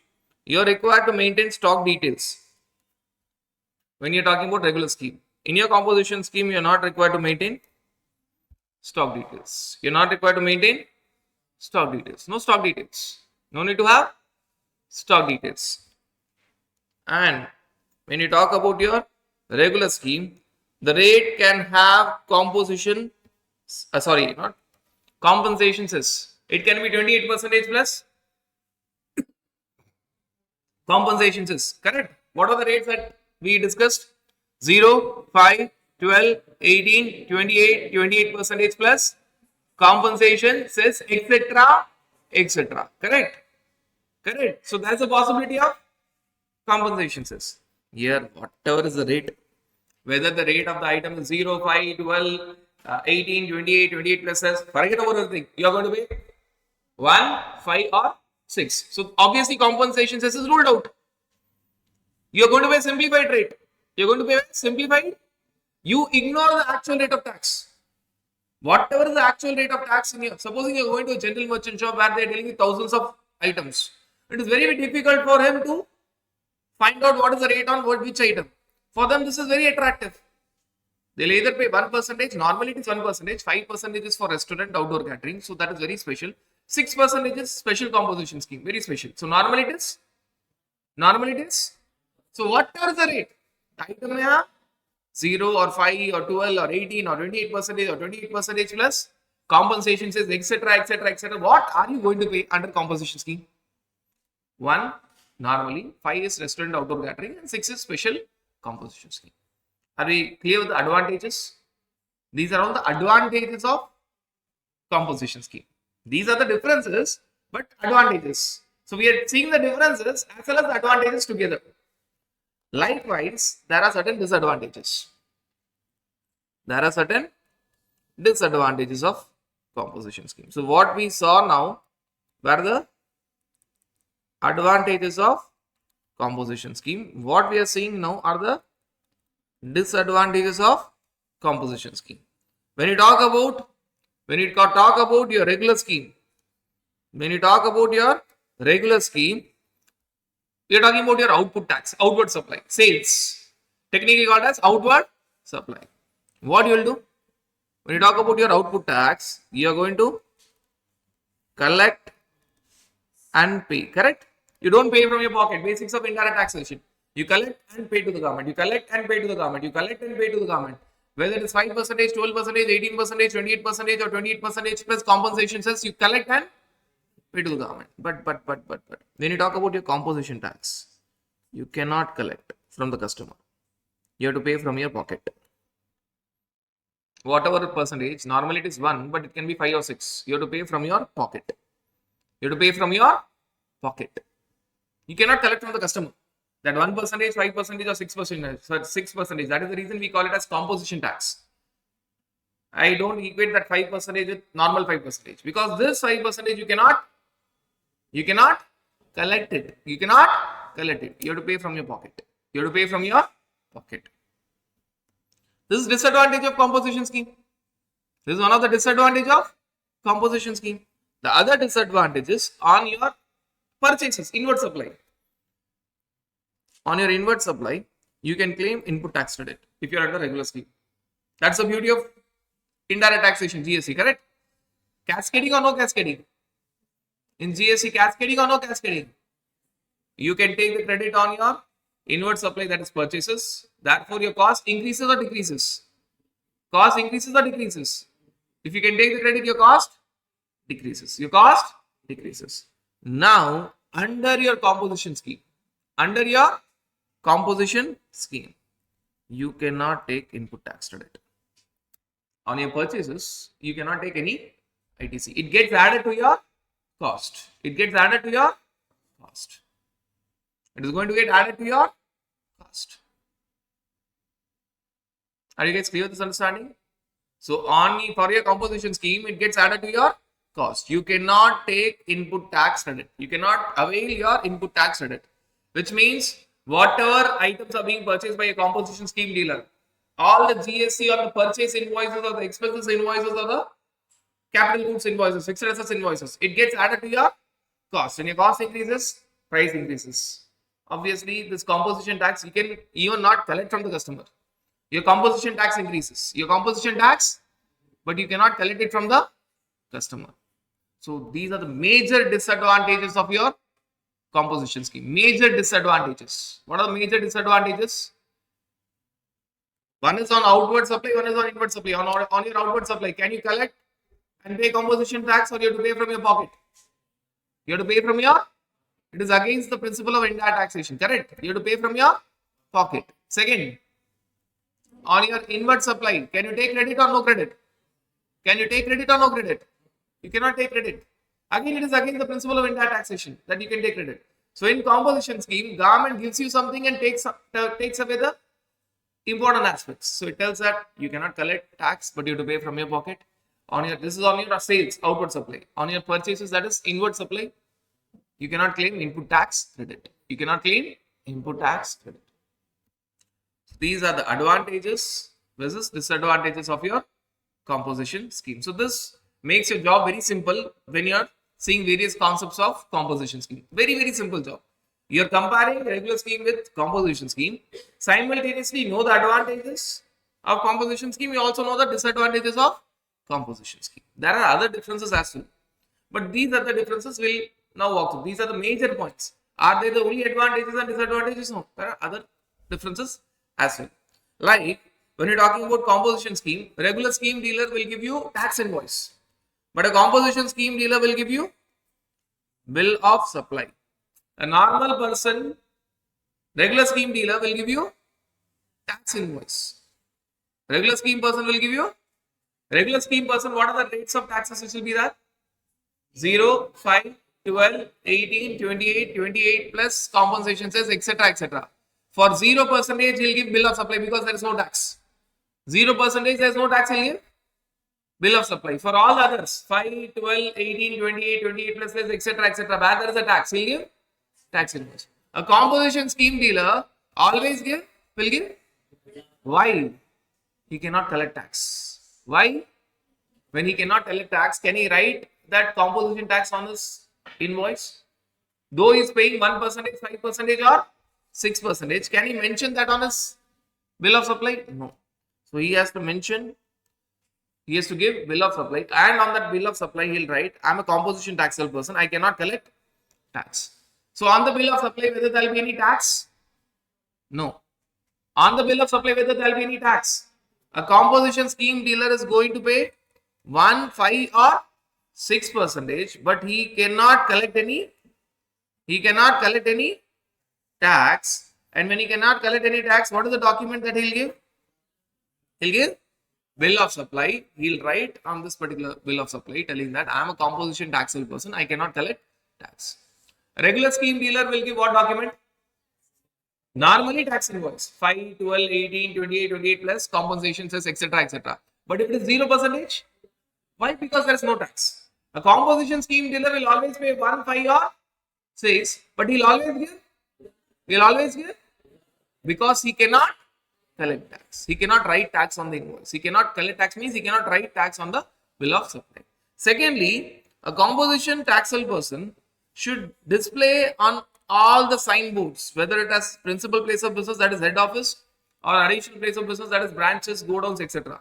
In all the name boards, right, he has mentioned the fact that he is a composition taxable person, so that he is giving an indication to the customers that when you are entering the shop, you are entering the shop of a composition taxable person. You are entering the shop of a composition taxable person. So on all the signboards, he has to mention the fact that he is a composition taxable person, not only at his principal place of business, but also at all the additional place of businesses. If you are under regular scheme, no need, you just write your name and GST number. If you are under composition scheme, you write the name, GST number, also mention the fact that you are a composition taxable person. Composition taxable person. Right. Now, other aspects, and the main aspect, when it is what limit? Like for your registration, very small person, there's a limit of 40 lakhs, 20 lakhs and 10 lakhs. Under composition scheme, there's a limit of 150 lakhs, 75 lakhs and 50 lakhs. 150, 75 and 50. 150 lakhs, 75 lakhs and 50 lakhs. Now, a similar story that was discussed for very small dealers, we'll discuss it again. Now, what you need to understand is, when you're talking about apni politics can be summarized into three things in India. What is that? Money, land and Ram. Now you are very small or small? Very small means no registration. Now you are very small or small?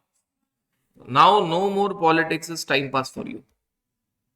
When you are very small, politics was time pass for you. Now you are not very small.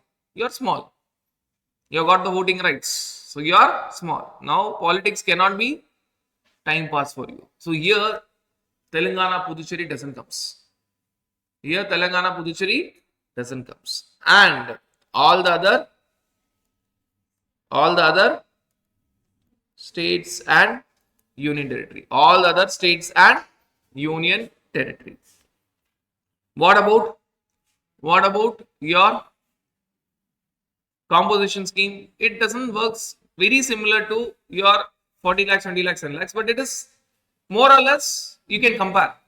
But you need to understand one important factor, that when you're talking about your composition scheme, there is something called as normal composition scheme and something called as special composition scheme. Now, whatever we are discussing is all for normal composition scheme. For special composition scheme, that is all the states and union territory. So, composition scheme is split into two parts, normal and special. Now, when you talk about your normal composition scheme, if you're working in special states, what are the special states now?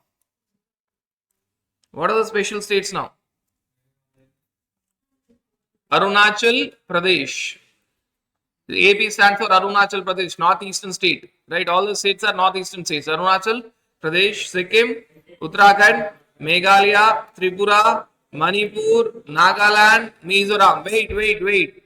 Telangana and Puducherry will come in other states. Now you are not very small, you are small, so Telangana and Puducherry will come in other states. When you are talking about other states, other than these special states, the limit is 150 lakhs. When you are talking about special states, Arunachal Pradesh, Sikkim, Uttarakhand, Meghalaya, Tripura, Manipur, Nagaland, Mizoram, the limit is 75 lakhs. And when you're talking about special composition scheme, in special composition scheme, whatever states you are, you may be in any state. The limit is 50 lakhs. The limit is 50 lakhs. Are you guys clear with this understanding? We have just improvised the story. Now in composition scheme, that is normal and special. In normal composition scheme, it was the same story, but now you're not very small, you're small. So now politics cannot be time pass. So remove time pass. Remove TP. Telangana, Puducherry will come in general category. And general category, what is the limit? 150 lakhs. And what is the limit for special category? 75 lakhs. This is normal composition scheme. If you are under special composition scheme, any state, be it any state, it is 50 lakhs. Now one doubt will come, say when it is normal, when it is special, correct? This doubt should run in your mind when it is normal and when it is special. Because the limit is separate for normal composition scheme, the limit is separate for special composition scheme. You should be very clear when it is normal and when it is special. Now, normal composition scheme, if you want to put in a very simple way, it is applicable for goods sector and one category which is service, restaurant and outdoor catering sector. So, service only restaurant and outdoor catering sector. Goods and restaurant and outdoor catering. Special composition scheme is applicable when other sectors, correct? If you're not covered in normal composition scheme, other cases, correct? If you're not covered in normal composition scheme, when I write other cases, I'm telling that you are not eligible for normal composition scheme. You're not fitting in normal composition scheme. So why it's so complicated? You could have written that it is all services other than restaurant and outdoor catering, correct? But that's not the reality. You cannot write in this way because in your normal composition scheme, can you have services? Yes, you can have services. Along with goods sector or restaurant outdoor catering sector, you can have other services to a small extent.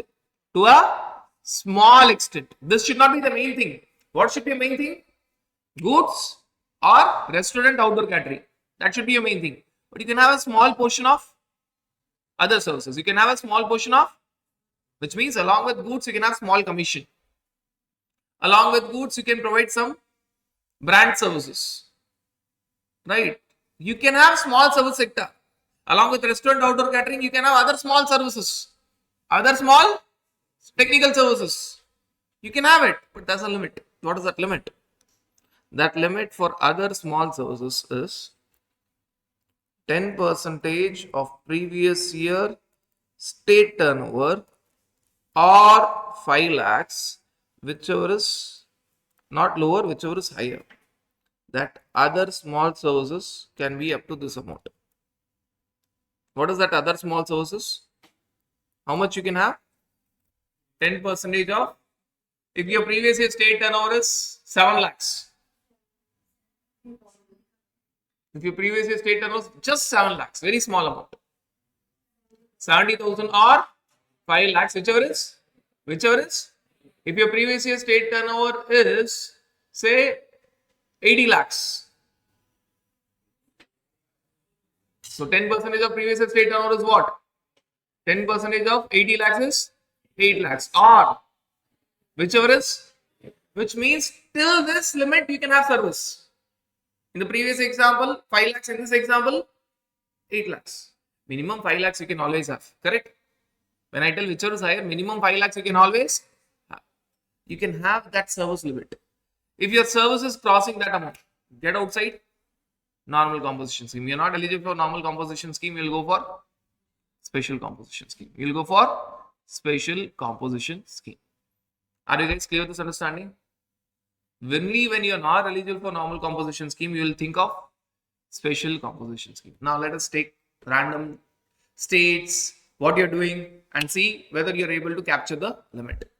Tamil Nadu goods sector. Louder. Louder. Tamil Nadu goods means straight away normal composition scheme 1,50,000. Jammu restaurant sector. Jammu restaurant sector. So clear cut it is 1,50,000. Right. If at all I am talking about Tripura goods sector. Tripura goods sector 75 lakhs. Manipur outdoor catering sector 75 lakhs. Meghalaya service sector.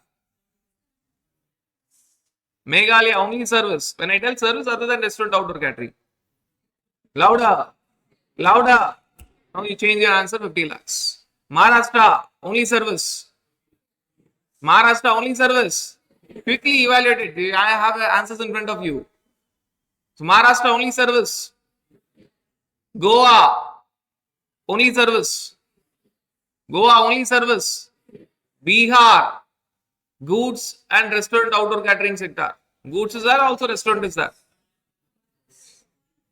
Bihar goods plus restaurant 1 lakh 1,50,000. Arunachal Pradesh only service sector. When I tell service other than restaurant outdoor catering. Arunachal Pradesh only service 50 lakhs. Arunachal Pradesh only goods sector. It is 75 lakhs. Is it clear? Now let us bring some spice to it. Now if at all I am talking about Delhi, majorly goods with small service within the limit. Majorly goods with small service within the limit. When I tell within the limit, it is 10% of the previous year state turnover or 5 lakhs, whichever is higher. Whichever is, so it is within the limit. Goods plus service within the limit. Delhi, goods plus service within the limit. 1,50,000. 1,50,000. Puducherry, goods plus service within the limit. Puducherry, Pondicherry, goods plus service within the limit. Again, it is 1,50,000. 1,50,000. Sikkim, restaurant sector plus other services within the limit. Sikkim, restaurant plus other services within the limit. 75 lakhs. It is 75 lakhs. Uttarakhand, goods plus service, but service is more. Louder. Uttarakhand, goods plus service, but service is more. Major part. Done. This is how you have to see the limit. Now you see any questions of ICA, you are very clear. When it is 150, when it is 75, when it is 50 lakhs.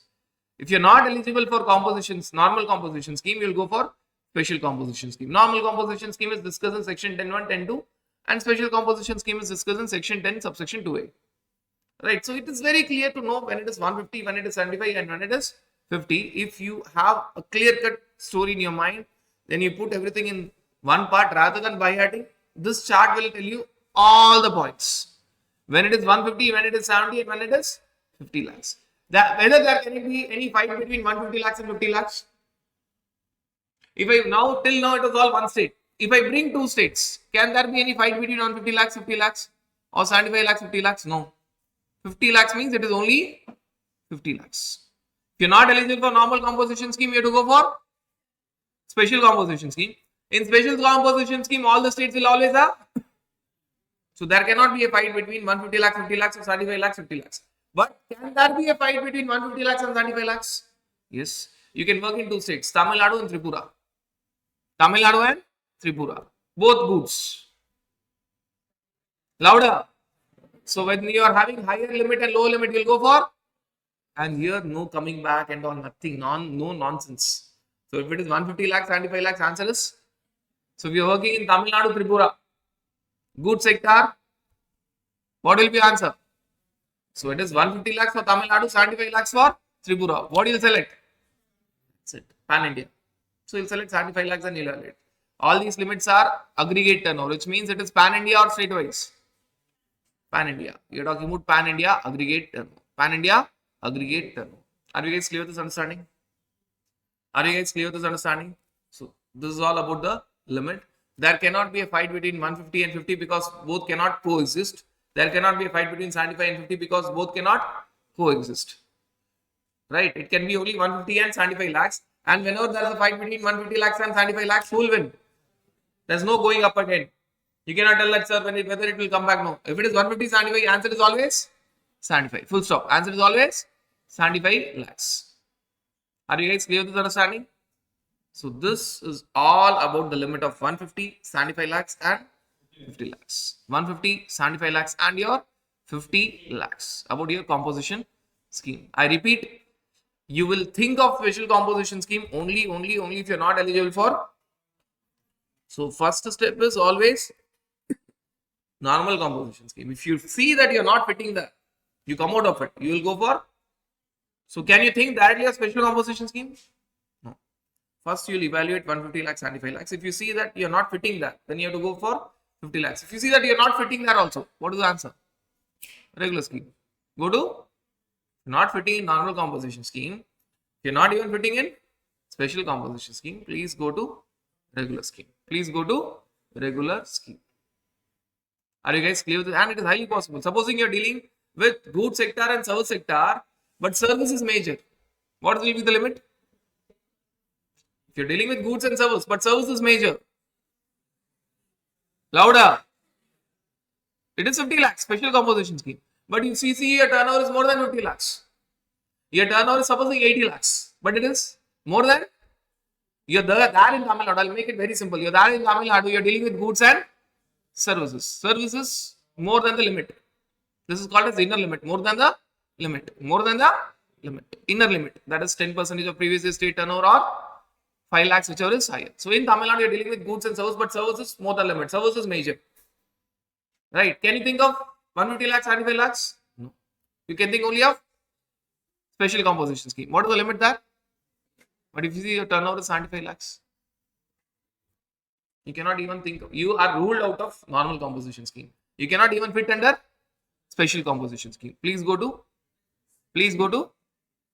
regular scheme. Please go to evaluate normal, evaluate special. If you're not fitting anywhere, go to regular scheme. Go to regular scheme. You are not allowed to enter composition scheme. Now to do with more with numbers, there are some important differences when you talk about your 40 lakhs, 20 lakhs and 10 lakhs limit. And when you compare it with 150 lakhs, 75 lakhs, 50 lakhs limit. People make a lot of mistakes here because this is threshold limit for registration and this is threshold limit for composition scheme. There are certain important differences that people fail to understand. Right. Now, first difference is this limit when you talk about 40 lakhs, 20 lakhs, 10 lakhs. This is only of current year aggregate turnover. If your current year aggregate turnover is up to 40 lakhs or 20 lakhs or 10 lakhs, then you need not take registration, correct?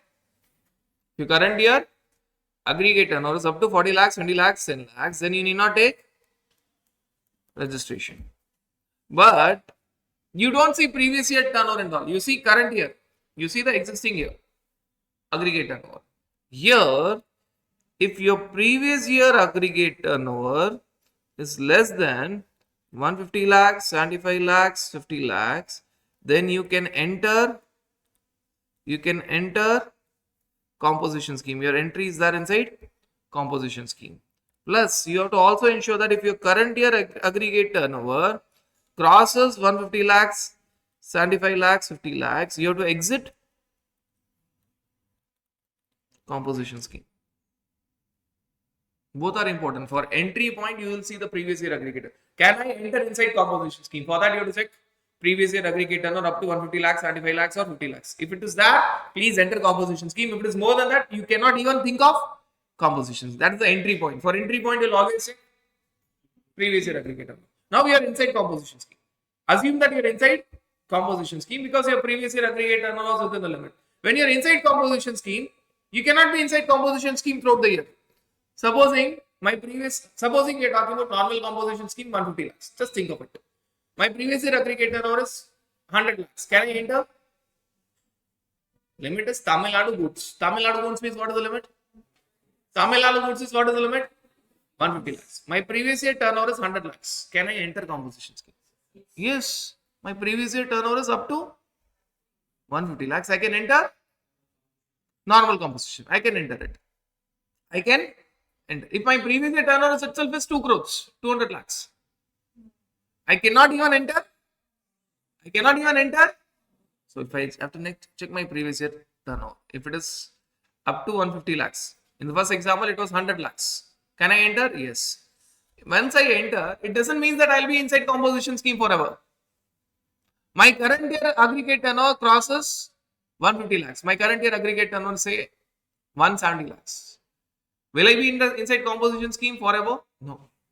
Till 150 lakhs, I'll be working inside composition scheme. For the last 20 lakhs, I'll go for regular scheme. I will exit composition scheme. So if I were to tell in this way, I have started my business. I'm into year 1, year 2, year 3. I have started my business means my previous year turnover is 0. Year 1 turnover is 100 lakhs, year 2 turnover is 170 lakhs, year 3 turnover is 130 lakhs. And we are talking about, I have to give a context, therefore I am giving a context that you are talking about Tamil Nadu goods, which means the limit is 150 lakhs. In the first, we are talking about composition scheme entry. Then we are talking about how much is composition tax based on exit. Now, can I enter composition scheme? In the first year, can I enter composition scheme? Yes, I can enter composition scheme. Will I exit composition scheme? I will not exit composition scheme. What will be my composition tax? My composition tax will be 100 lakhs. Good sector means 1%. Clear? Second year. When I enter second year, I will check my previous year aggregate turnover. What is my previous year aggregate turnover? Year 1, my previous year aggregate turnover was 0. Year 2, my previous year aggregate turnover is 100 lakhs. Is it within the limit of 150 lakhs? Can I again continue inside composition scheme? This was entry. This is continuation. Can I continue for composition scheme? Yes. Because my previous year aggregate turnover is up to 150 lakhs. It is 100 lakhs. Will I be under composition scheme forever throughout the year? No. I have to exit when I'm crossing. So my previous year aggregate turnover is up to 150 lakhs. I can enter. But now my current year aggregate turnover has crossed. So what will happen? Till 150 lakhs, I'll be under composition scheme. Assume that I am dealing with goods which is having 12% rate. After that, I'll be going to regular scheme. And my regular tax, what is the normal rate? I have to exit composition scheme the moment I cross 150 lakhs, and thereafter I have to pay regular tax. Everything will apply. Normal things will apply. I have to give tax invoice, I can collect tax, I can claim input tax credit, etc. Because now I am under regular scheme. Year 3. Can I enter composition scheme? When I see my year 3, my previous year aggregate turnover is 170 lakhs. Can I enter? I've already exited. Can I again enter? No. This year I cannot enter. Why? My previous year aggregate turnover is 170 lakhs. Now, if I cannot enter, I'll only pay regular tax. How much? 130 lakhs multiplied by 12%. Year 4, I'm not writing it, but year 4. When I go for year 4, can I enter composition scheme again in year 4? Yes, but this will be new entry. It is not continuation. This will be simple. It is a yearly check.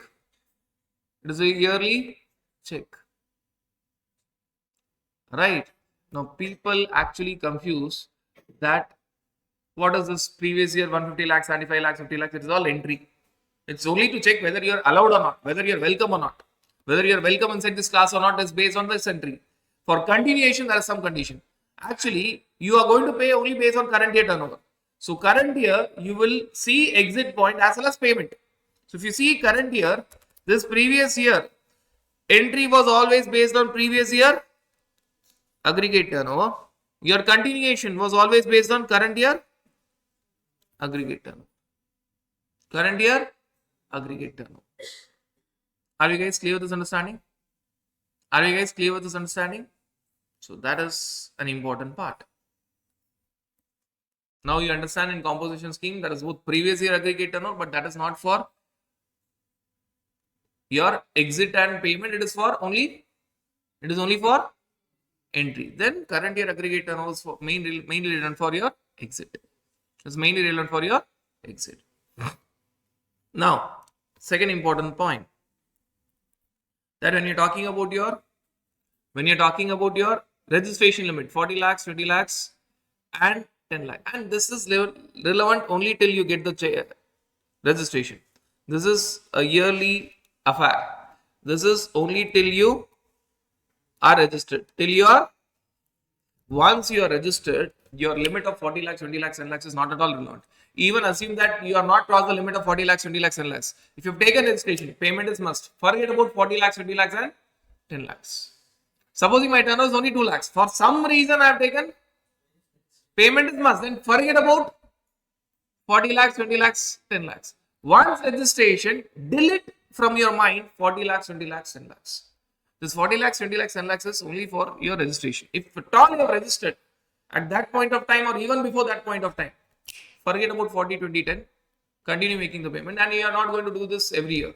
Once you are registered, after that, forget about it. Whereas your composition scheme is not like that. Composition scheme will keep changing year on year, which you have seen with the help of that particular example. Now, second important aspect that one needs to understand is that when you're talking about your registration, you are not even concerned with state turnover. You are not even bothered about your state turnover. But here you require state turnover also. You do require state turnover. You do require your previous year state turnover, and you do require your current year state turnover. Previous year state turnover is relevant only for your normal composition scheme for finding out the service limit. For finding out how much service you can have. So this is relevant in only in normal composition scheme for finding out service limit. What was that? 10% of previous year state turnover or 5 lakhs, whichever is higher. It will vary for state to state. Supposing you're working in 2 states, you'll have service limit different in one state, different in other state. Different in one state, different in other state. Right? So service limit, previous year state turnover.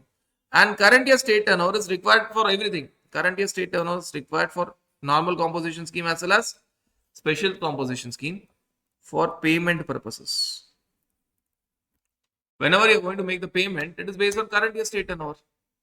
It is based on, see, if I'm working in Tamil Nadu and Andhra, will I pay taxes together in both the states, I'll pay separately in Tamil Nadu, separately in Andhra.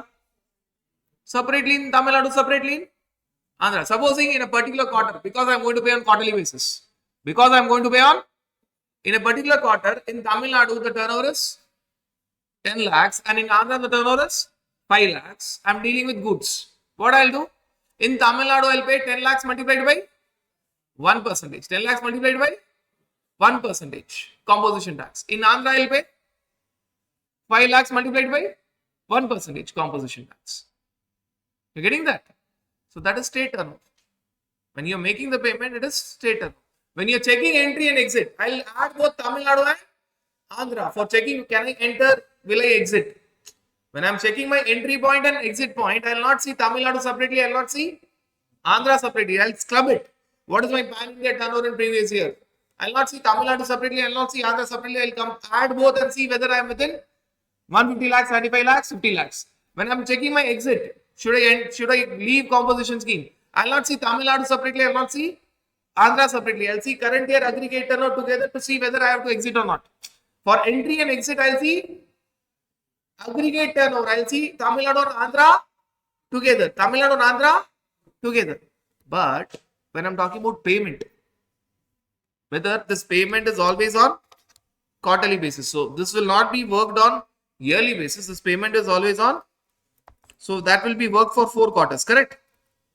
4 quarters of what? Current year. 4 quarters of what? So first, supposing in your current year, first quarter Tamil Nadu is 10 lakhs and first quarter Andhra is 5 lakhs. So in Tamil Nadu, you'll pay 10 lakhs multiplied by 1%, assuming that you're dealing only with goods, normal composition scheme. In Andhra, you'll pay 5 lakhs multiplied by 1%. Are we clear with this understanding?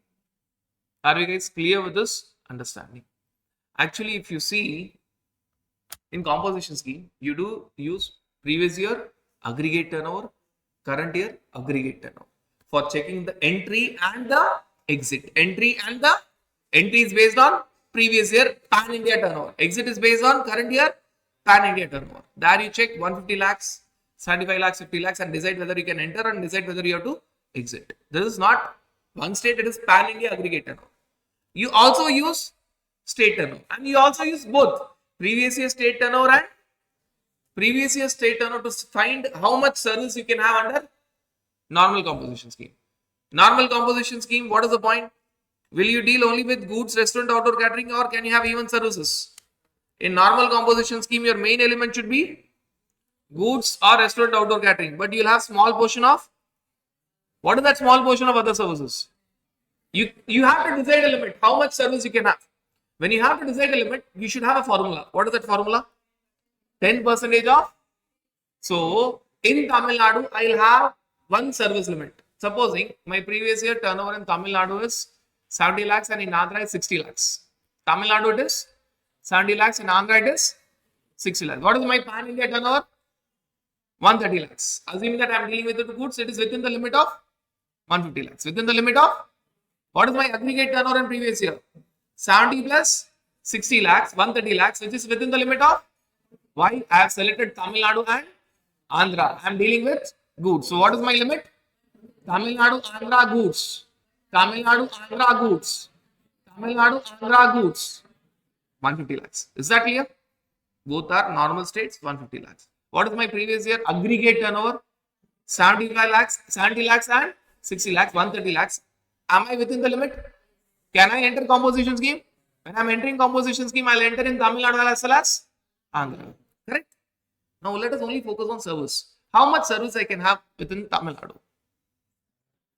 7 lakhs. Previous year state turnover, 70 lakhs multiplied by 10%, 7 lakhs or 5 lakhs, whichever is higher. How much service I can have within Andhra? It is previous year state turnover 10%, which is 60 lakhs multiplied by 10% or 5 lakhs, whichever is. So that service limit will be different for Tamil Nadu state 7 lakhs and different for Andhra Pradesh, which is 6 lakhs. Are you getting that? Are you getting that? Now, even there is a current year state turnover. What is the relevance of current year state turnover? See, finally, you have to make the payment of composition tax, correct? Now, we have discussed composition tax payment is quarterly or yearly. What was one of the advantages of composition scheme? Quarterly payment, yearly return. Quarterly, but this quarterly payment will be based on what? Current year state turnover. Current year, I will not pay together. If I am working in Tamil Nadu and Andhra, I will pay separately for Tamil Nadu, separately for Andhra. So it is not based on aggregate turnover, it is based on. So in a particular quarter, if my turnover in Tamil Nadu is 10 lakhs, and particular same quarter turnover in Andhra is 5 lakhs, in Tamil Nadu I will pay how much? 10 lakhs multiplied by 1%. In Andhra I will pay 5 lakhs multiplied by 1%. You find all the types of turnover, but for different purposes. If you don't clarify or if you don't have clarity in your mind when it is what turnover, you'll mix everything. Then you don't know when to use previous year aggregate turnover, when to use current year aggregate turnover, when suddenly that is previous year state turnover, when suddenly that is current year quarterly state turnover, because you will pay 4 quarters, correct? Current year quarterly state turnover. Everything is for a different purpose. Everything is for a, and I'll make your life very simple. Whenever there is a concept, condition, you can do this or you cannot do that. Whether you can do this or not, it is always based on aggregate turnover, pan India turnover. And whenever there's a calculation, finding a number, it is always based on state turnover. I'm not talking about previous year, current year. It is always based on state turnover. Finding out the number, that this is a number, this is a limit. It is always based on. So late fees calculation will be based on state turnover. It is always based on. So whenever there is a number throughout GST, this is not only for this chapter, this is throughout GST. Whenever you're going to decide whether you can do this or you cannot do this, it is always based on aggregate pan India turnover. Whenever it is finding a number, this is the amount. It is always based on state turnover. It is always based on state turnover. Are you guys clear with these differences? Are you guys clear with these differences? Now one last difference, which is again very crucial. When you talk about interest on loans, interest on loan is one of the exempt supply, correct? 0%. 0%. Interest on loan is counted. Aggregate turnover includes exempt supply. Exempt supply includes interest on loan. So interest on loan is counted in the limit of 40 lakhs, 20 lakhs and lakhs. You will count it. Sir, but we have seen something special about interest on loan 40 lakhs. Yes, what was the special point? Normally, goods plus service means you will not allow 40 lakhs in certain normal states. But if it is goods plus interest on loan, you can still enjoy 40 lakhs. But will you count interest on loan in that 40 lakhs? Yes, you will count it because aggregate turnover includes exempt supply. Exempt supply includes interest on loan. One of the exempt supply is interest on loan. But interest on loan, there is only one calculation which is not at all counted. Interest on loan, which is one of the exempt supply, will not be counted throughout your composition scheme. Treat it as not at all that. I'll give an example to see one point so that you have a clarity. Supposing I'm working in Tamil Nadu, right? Just the entry point. I'm dealing with goods and I have interest on loan. Goods plus interest on loan. Tamil Nadu goods, majorly goods means what is the limit? Tamil Nadu goods, what is the limit? Tamil Nadu, I'm talking about composition scheme. Tamil Nadu goods. Now, understand this. My previous year aggregate turnover is 165 lakhs. 165 lakhs. Out of which 145 lakhs is goods and 20 lakhs is interest on loan. I'm giving the breakup. 145 lakhs, goods and 20 lakhs. Now what to do? If I see on an outer basis, I'm not eligible for. Why? My previous year aggregate turnover is 165 lakhs. But in composition scheme, it is said that remove interest on loan. Don't even count interest on loan. So if I remove interest on loan, what is my previous year aggregate turnover? Louder. Can I enter composition scheme? And by the way, this is not only for entry. When I tell interest on loan is not at all counted, this is only an example. It is for entry, exit, inner limit, payment. I will not count interest on loan throughout composition scheme. I will not include in previous year aggregate turnover. I will not include in Current year aggregate turnover for exit purposes, I will not include in previous year state turnover for finding the inner limit for services in normal composition scheme. I will not include in current year state turnover for payment purposes. I will not include interest on loan, and ICA plays with it. It will give interest on loan, remove it. You remove it. You treat the question as if interest on loan is not that. You change the numbers accordingly. If the question is 165 lakhs including interest on loan 20 lakhs, you make it 145 lakhs. If the question is 145 lakhs goods, 20 lakhs interest on loan, you focus only on 145 lakhs. You remove interest on loan for all purposes, for not only for entry. Just because I have given an example of entry, don't only restrict to that. You remove interest on loan. Supposing my current year aggregate turnover is crossing 150 lakhs. But when I'm touching 150 lakhs, 135 lakhs is goods and 15 lakhs is interest. Did I cross 150 lakhs?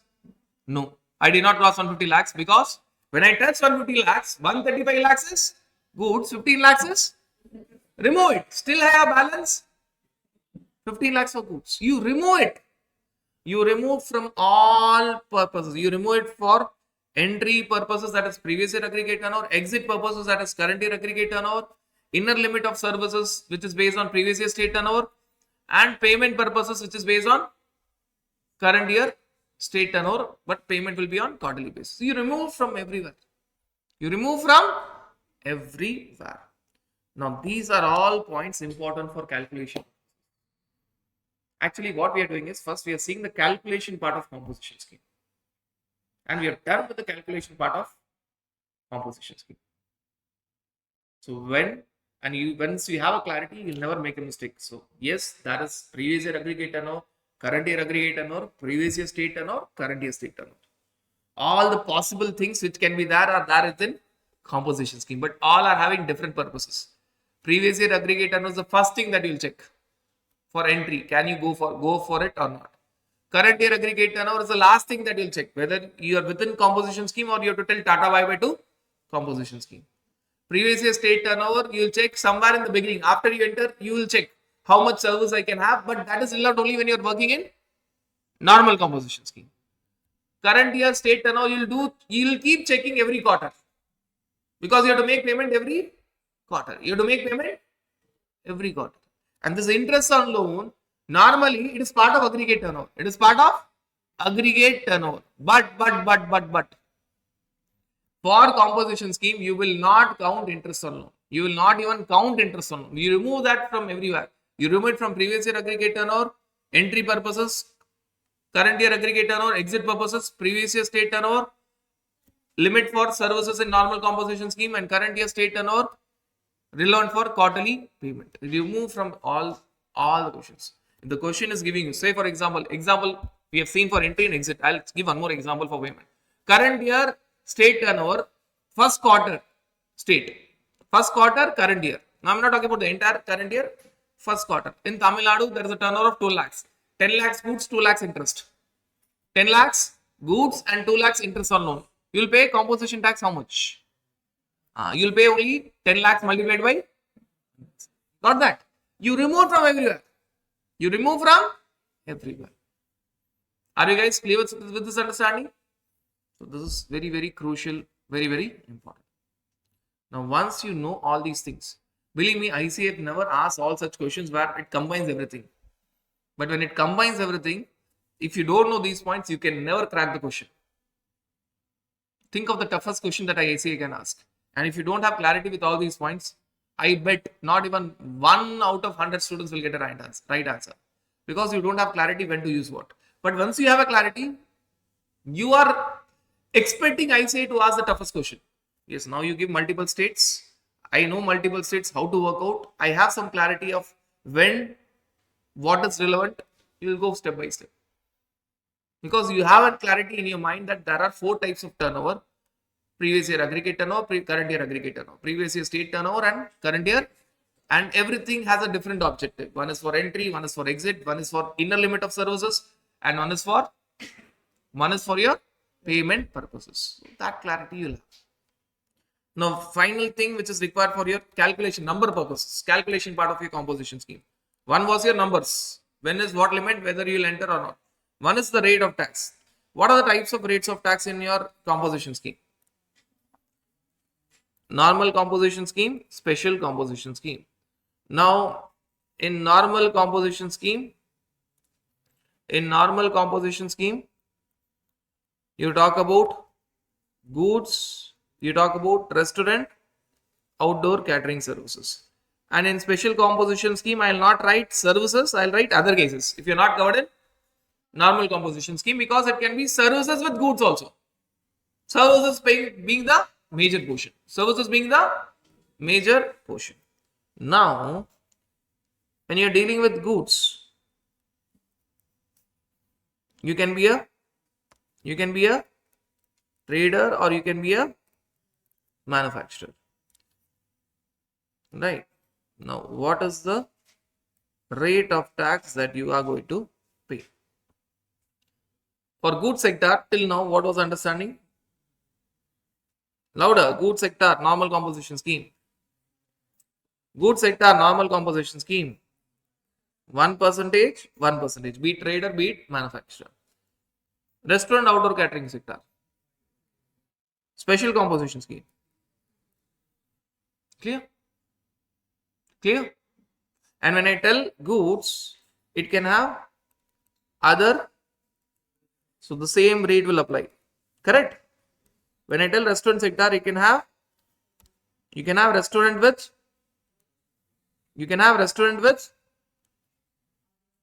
other services. Correct?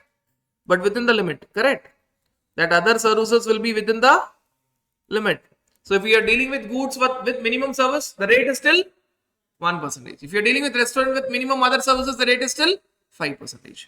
And when you talk about other cases, it can be services along with goods, but services being the major portion. The rate will be still 6%.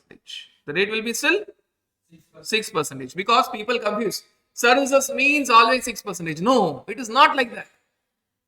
It is not like that.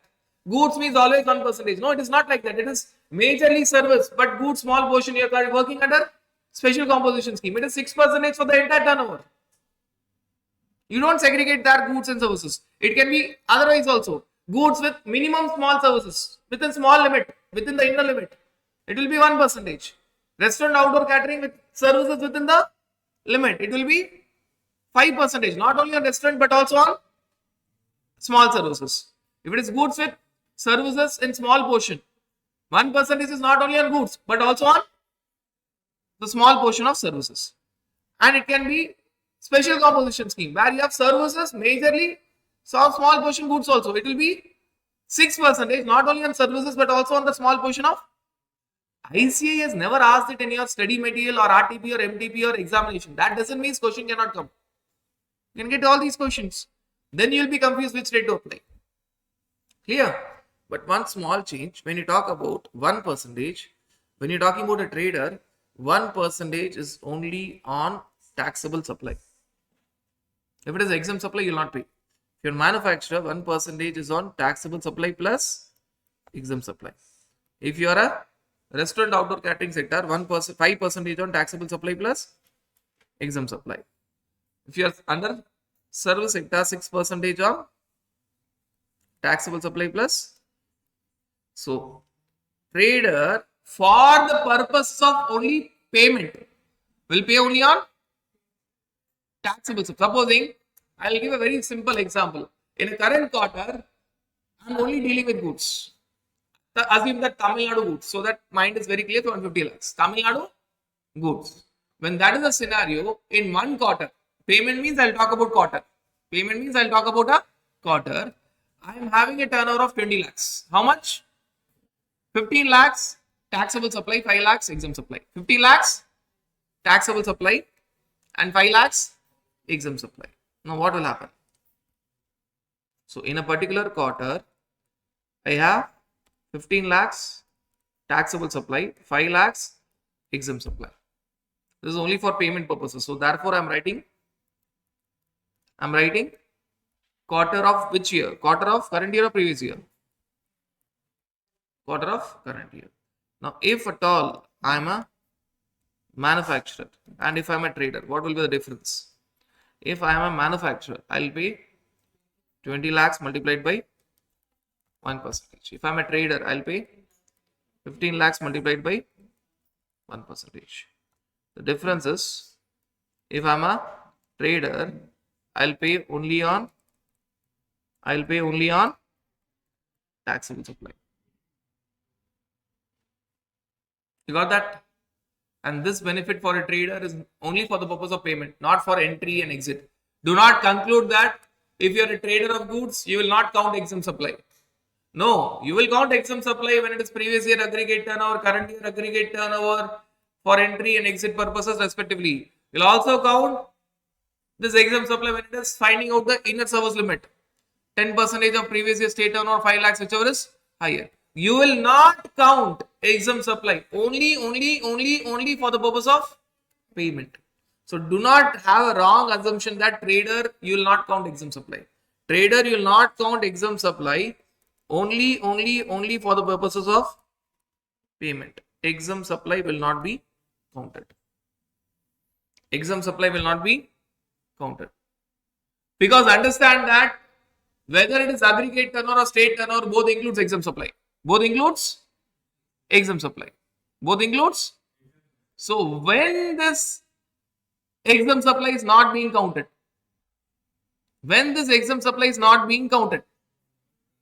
please do focus. I can see you guys, right? When this exempt supply is not being counted, only for the purpose, limited purposes of payment, that too only for a trader.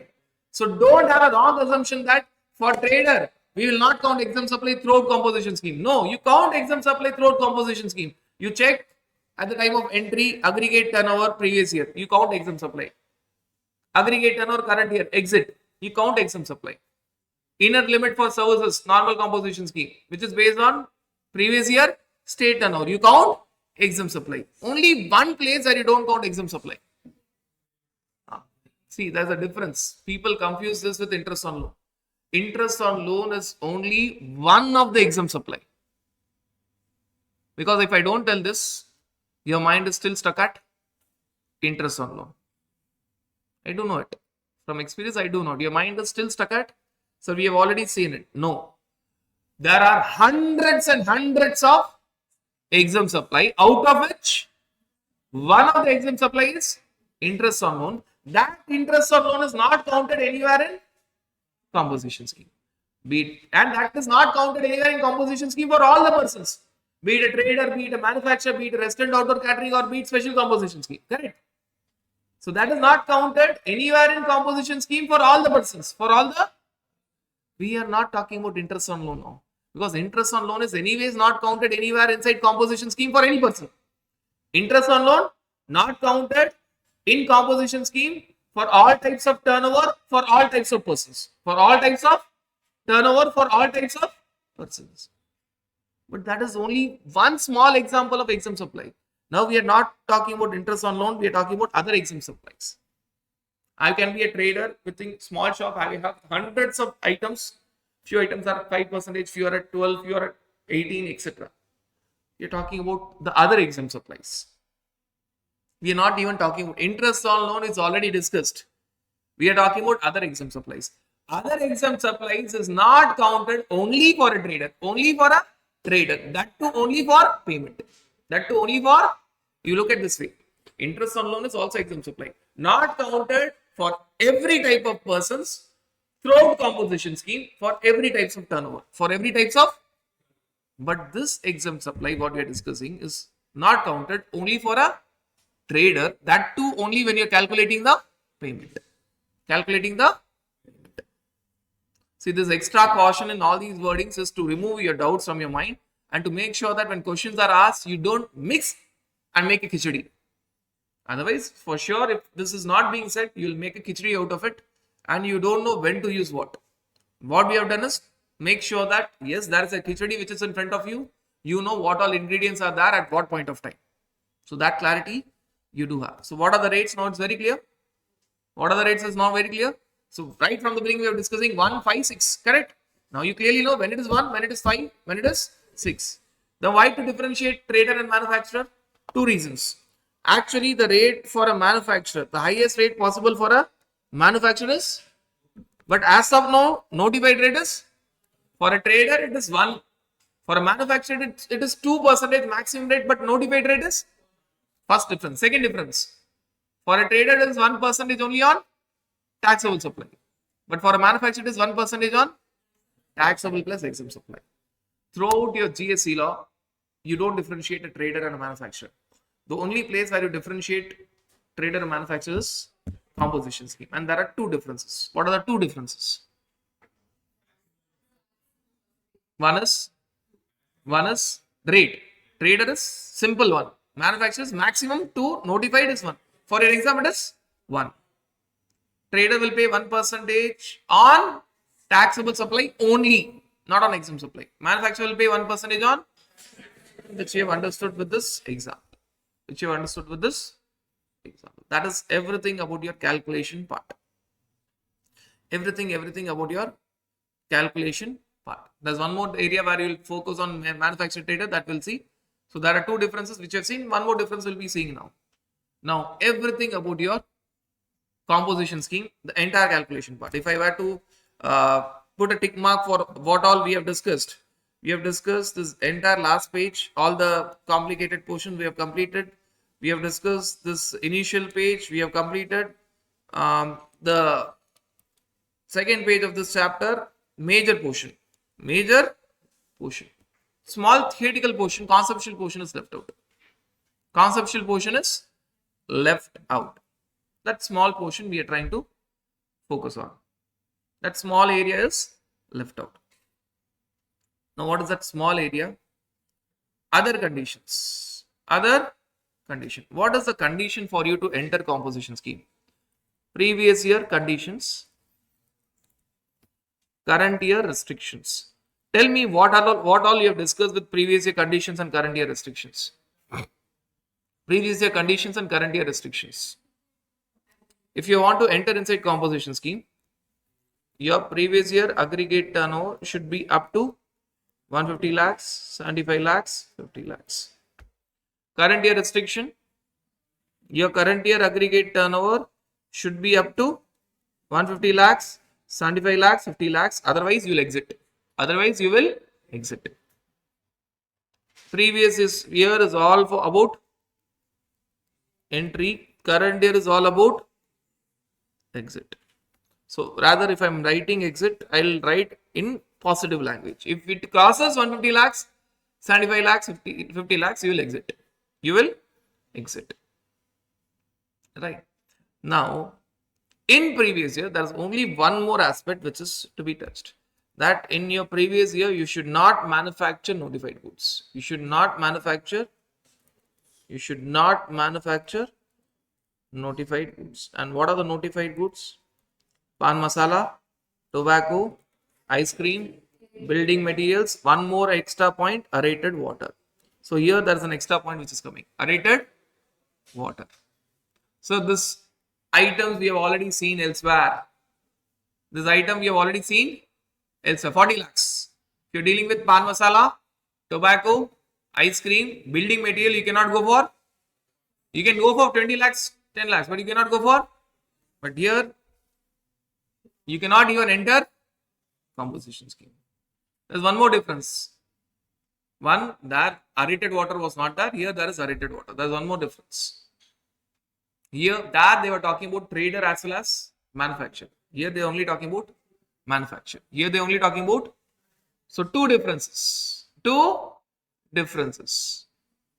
One difference, here the focus is only on manufacturer. There it was on trader as well as manufacturer. Second, here they include even aerated water. There aerated water was not there. If I were to explain more very clearly, if at all you are talking about pan masala, tobacco, ice cream, building materials, and if you are talking about aerated water, and if you are talking about other goods, and if I am telling that you are a trader, and if I am telling that you are a manufacturer, if I am trader of pan masala, tobacco, ice cream, building materials, can I think of 40 lakhs? I cannot think of 40 lakhs. This is for registration. I can think of 20 lakhs. But can I enter composition scheme? Yes. This is with respect to composition scheme. If I'm manufacturer of pan masala, tobacco, ice cream, building materials, can I think of 40 lakhs? No. Can I think of composition scheme? If I'm trader of aerated water, can I think of 40 lakhs? Yes. If I'm trader of aerated water, can I think of composition scheme? Yes. If I'm manufacturer of aerated water, can I think of 40 lakhs? Aerated water was not at all there in the list. Yes. If I'm manufacturer of aerated water, can I think of composition scheme? No. For all other goods, whether I'm a trader or manufacturer, I can think of 40 lakhs for registration. I can go for composition scheme. I can go for composition scheme. So this tells you the minute differences which are there in different places. If I'm trader of pan masala, tobacco, ice cream, building material, or if I'm manufacturer, I cannot think of 40 lakhs. Correct? In all other cases, I can think of 40 lakhs. Correct? Let us understand this simple way. If I am dealing with pan masala, tobacco, ice cream, building material, whether a trader or a manufacturer, I cannot think of. In all other cases, I can think of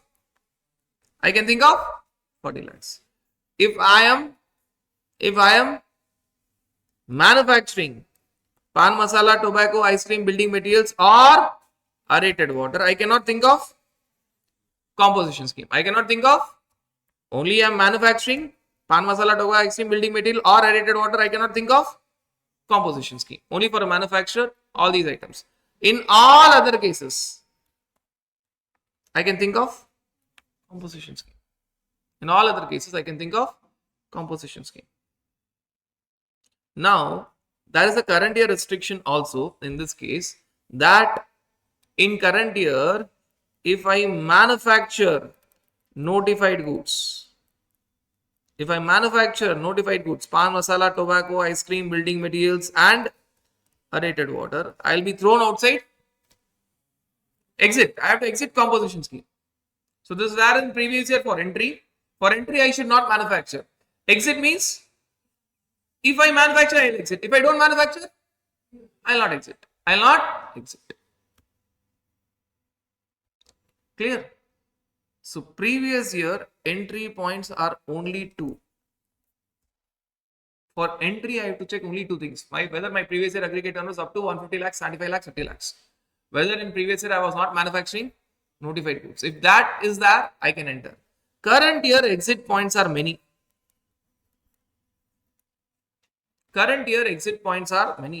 In current year, there is one more exit point that we have discussed. In current year, my service limit crosses the inner limit. What is the inner limit? 10% of previous year state turnover or 5 lakhs, whichever is. So that is one more point. So this is, I'll write it as 1A, 1B based on numbers. 1A, 1B based on number. I have to check 2 things. In current year, my aggregate turnover should not cross 150 lakhs, 75 lakhs, 50 lakhs. Plus, in current year, my service limit should not cross inner limit. 10% of previous year state turnover of 5 lakhs, which is higher. And this point is relevant only and only for. All other points are relevant for normal and special, but this point is relevant only for normal composition scheme. Now, there are other conditions because this inner service limit is only there for normal composition scheme. So, this point is relevant only for normal composition. All other points are applicable both for normal composition scheme and there's no difference. All other points are applicable equally for normal composition scheme and why this point is applicable only for normal composition scheme? Because inner limit of service is there only in normal composition scheme. Goods plus small services. Restaurant outdoor catering plus small services. It is relevant only for normal composition scheme. Now, other important areas that if at all I am CTP, NRTP, special persons, casual taxable person, non-resident taxable person in current year, go outside Go outside. If I'm taking a temporary registration in terms of casual taxable person or NRTP, go outside. Go outside. Composition scheme. Or if at all I'm dealing with non-taxable supply, which means I'm dealing with alcoholic liquor for human consumption or fine notified petroleum products. Go outside, composition scheme. Go outside, composition scheme. Or if I'm making interstate outward supply, interstate outward supply, interstate, one state to another state, outward supply. Inward supply is allowed, outward supply is not allowed. Go outside, composition scheme. Go outside, composition scheme. Or if at all I'm supplying, here it is only services. Previously goods was there, but now it is only services. If I'm supplying services through electronic commerce operator, ECO, electronic commerce online platforms where TCS is applicable. Go outside, composition scheme. Can I supply goods to ECO where TCS is applicable? Yes. Can I supply services where TCS is applicable? No. If I supply goods through ECO where TCS is applicable, I can be inside composition scheme. If I supply services through online platforms, electronic commerce operator where TCS is applicable, I cannot be inside composition scheme. I cannot be inside composition scheme. There's a difference. There's a difference. All these things I have to take care. Now people actually get confused, and ICAI is actually given that confusion in one example. You know, they gave the previous year turnover. They gave the previous year aggregate turnover to calculate it. Supposing they gave that you're there in Maharashtra dealing with goods. There in Maharashtra dealing with, in the turnover, they gave that you're dealing with alcoholic liquor. You're dealing with alcoholic. They gave a turnover of alcoholic liquor for human consumption. In the previous year aggregate turnover, they gave that you are also having interstate outward supply. Interstate outward supply. Interstate. So when you calculated the turnover, which includes alcoholic liquor for human consumption, non-taxable supply, which includes interstate outward supply, you found that the turnover is 140 lakhs. You found that the turnover is 140 lakhs. So what was the question all about? The question was all about you're there in Maharashtra, you're dealing with goods, and they are trying to ask you to find out previous year aggregate turnover. In that previous year aggregate turnover, one of the line item they gave alcoholic liquor for, and one of the line item they said that you are having interstate outward supply. So out of other turnover, these were there. When you made a total of all the turnover, including these items, your turnover came to 140 lakhs. Your turnover came to, can you enter inside composition scheme? Louder. Can you enter inside composition scheme? Can you enter inside composition scheme? Louder. That's the exact mistake that ICAI wanted you to do. That's the exact mistake that ICAI wanted you to do. What is your previous year aggregate turnover? Including all these items, what is your previous year aggregate turnover? And what is your limit if you're there in Maharashtra dealing with goods? Is it less than this limit? Correct? Can you enter inside composition scheme? I was showing you the mistake. I thought you will not make that mistake. But thank God that you made that mistake, because I wanted you to convey this point. What is relevant in previous year? Your previous year aggregate turnover should be up to 150 lakhs, 75 lakhs, 50 lakhs. Plus previous year you should not be manufacturing. Your entry point are only two conditions. Sir, no sir. In the turnover you said that you are also dealing with. In the turnover you also said that you are also dealing with. You are also having. Let it be. That was in previous year. That was in. If you are entering composition scheme in current year, make sure that you don't deal with alcoholic liquor for human consumption. Make sure that you don't make interstate output supply. The question was very simple. The question was checking the criteria of, the question was actually given in a more intelligent way. They did not mention previous year. They mentioned say financial year 24-25. and they ask about, are you eligible for composition scheme in financial year 25-26? So obviously that 24-25 means, so at least now I am giving you all the hints that it is previous year. If you read the question, you will never even find that it is previous year. Because finally they tell that, are you eligible in 25-26, which means 24-25 years. And you committed the mistake that I was trying to tell from my Atma, that don't commit this mistake. Do not commit this mistake. Because previous year, what is relevant? Only two simple points. You don't check anything in previous year except 2 points. Supposing I'll tell in a different way. Previous year I was CTP, NRTP. Is it relevant? No. Current year I should not be. Previous year I was supplying services through ECO where TCS is applicable. Is it relevant? No. Current year I should not be supplying services through ECO where TCS is applicable. Where TCS is applicable. Are we guys clear with this understanding? Are we guys clear with this understanding? So there's a difference between previous year entry. When I wrote that heading, might be many of you did not understand the significance. Previous year is all about entry conditions and current year is all about restrictions. If in current year you do any of these things, you will be outside composition scheme. So current year, if you want to be inside composition scheme, your aggregate turnover should not cross 150 lakhs, 75 lakhs, 50 lakhs. Your service limit in normal composition scheme should not cross 5 lakhs of previous year state turnover, whichever is higher. You should not be manufacturing notified goods. You should not start manufacturing notified goods. Already you are not manufacturing notified goods in previous year, only then you are entering. You should not start manufacturing notified goods in current year. You should not be CTP, NRTP. You should not start dealing with non-taxable supply. You should not start making interstate outward supply. Can you have interstate inward supply? Can you purchase from other states or outside India?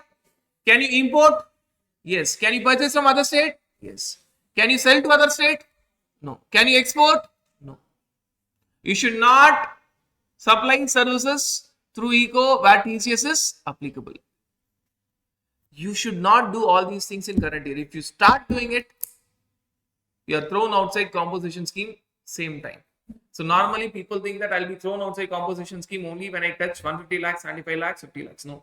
There are so many reasons why you will be thrown outside composition scheme. Even before touching 150 lakhs, 75 lakhs and 50 lakhs. Are we guys clear with this understanding? Are we guys clear with this understanding? So this is all about your entry points and your exit points. Entry points and your exit points when you talk about your composition scheme. 1 or 2 simple concepts. If I'm thrown outside composition scheme in one state, can I be in composition scheme in other state? No.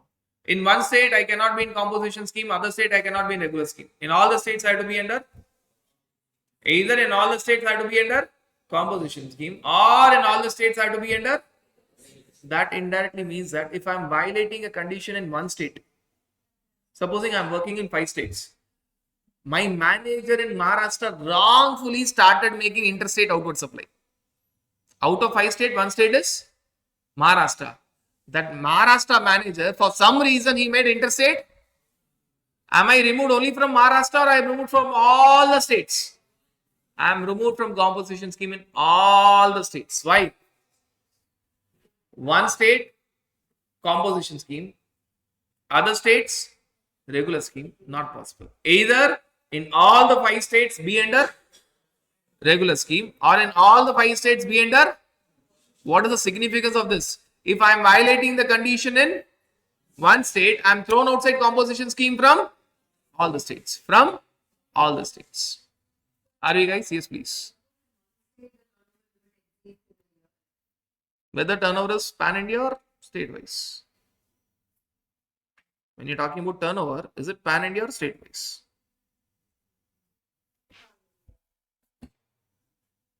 Right. So when you're talking about turnover, will you see exit turnover, whether it is pan India aggregate turnover or state wise aggregate turnover, 150 lakhs, 75 lakhs, 50 lakhs. So your point is ruled out there itself, because you have to see Pan India. You have to see Pan India.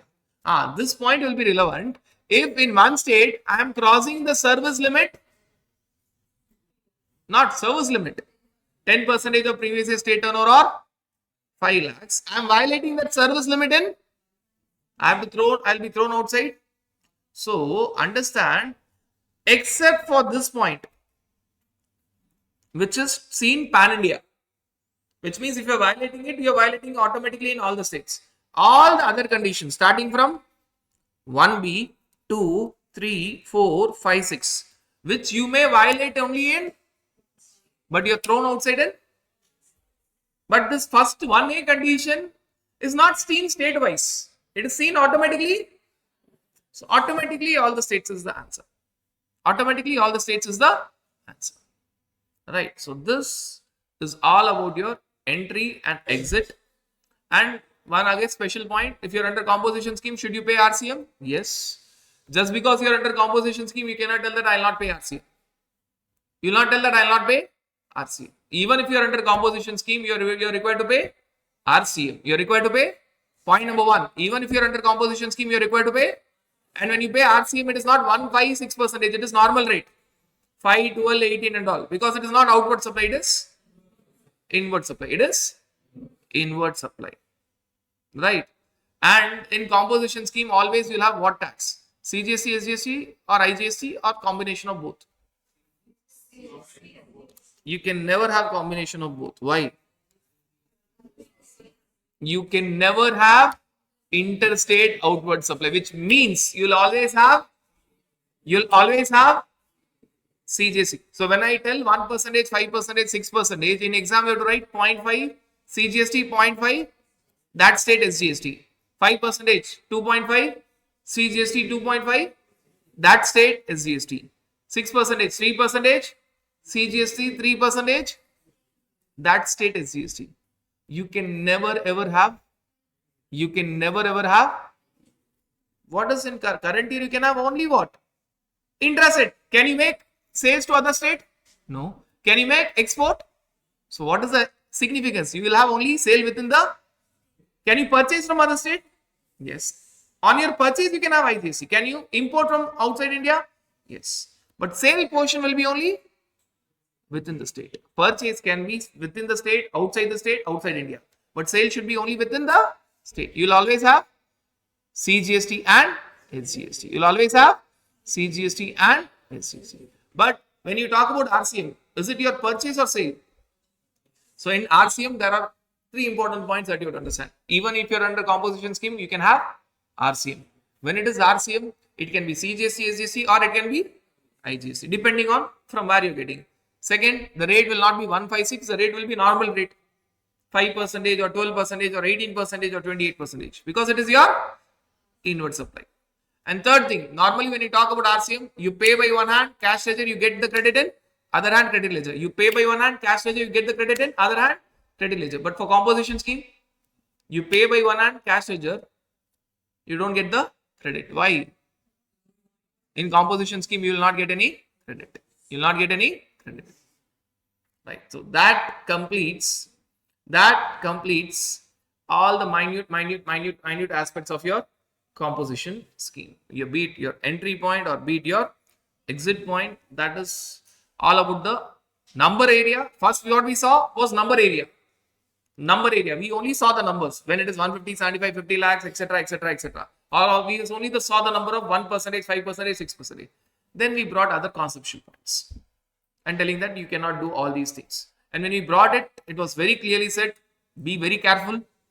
Previous year entry is only 2 conditions. Rest all the points. This current year, exit. Current year, exit. Which means you are already inside composition scheme. And if you do them, you will exit. If you do them, you will exit. 2 based with numbers and 5 based on action.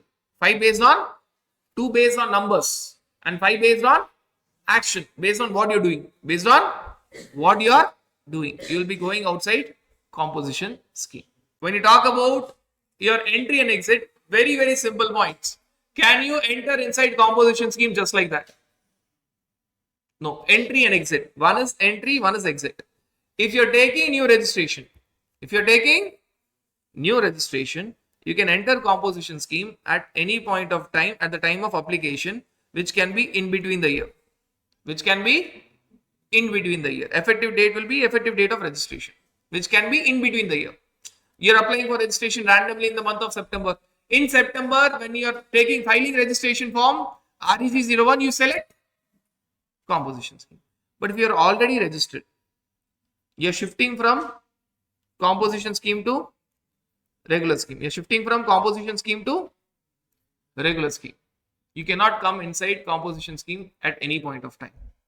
You can enter inside composition scheme only from 1st of April of next financial year, for which you have to give an intimation. For which you have to give an intimation before 31st of March of previous financial year.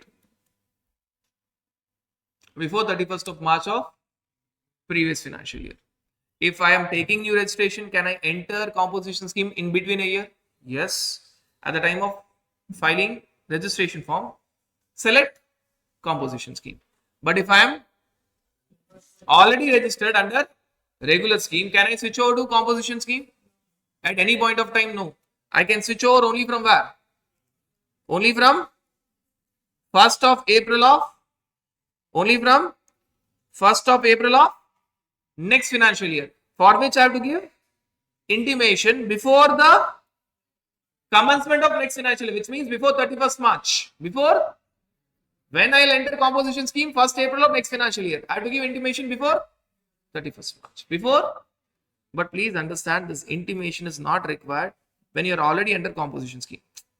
If I am already under composition scheme, next year I want to continue for composition scheme, by default I will be inside. When it is required, when I am switching over from regular scheme to composition scheme. Regular scheme to composition scheme. That is all about entry. Now what about exit? Can I exit composition scheme in between a year? Yes. Exit in between a year is allowed. Exit in between a year is, entry in between a year normally is not allowed except for new registration. But exit in between a year is, I am working inside composition scheme. I don't want composition scheme to be there. Can I go outside? Yes. There are two possible reasons. One, I'm not satisfying the reasons.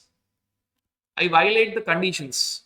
I start dealing with non-taxable supply. I start making interstate outward supply. I start supplying services through EcoVat T6 is applicable, etc., etc. I cross the limit of 150 lakhs, 75 lakhs, 50 lakhs. My service limit crosses the inner limit, etc., etc. All these points. I start manufacturing notified goods. I will go outside composition scheme. I have to give intimation within 7 days. Even if I don't give intimation within 7 days, I'm outside. The 7 days is no more significant. They request me to give intimation within, even if I don't give intimation within 7 days, I'm outside. I'm technically outside. Second, I am eligible for composition scheme, but I don't like composition scheme. I find it disadvantageous. I cannot take credit. So I think that no, this is waste of time. I'll go to regular scheme. What are the two different points? One is forceful exit. I want composition scheme, but I'm violating the conditions. Second is, it's not forceful exit, voluntary exit, which means I can continue inside composition scheme, but I don't like composition scheme. I'm going outside. So these are the exit points, and these exit points are by assessee, registered person. But understand, you can be thrown outside composition scheme by officer. So when this will happen? When you are required to go outside, you are violating the conditions, you are required to go outside, you have to give intimation within 7 days, but you are not doing it. What proper officer will do? Proper officer will give you show cause notice telling that either you are not at all eligible for composition scheme, or you have contravened the provisions of, either you are not at all eligible, entry itself is not allowed, or entry was allowed but you had to exit but you did not exit. He will give you a notice. You have to reply to that notice within 15 days. After your reply, proper officer will decide within 30 days. What he will decide?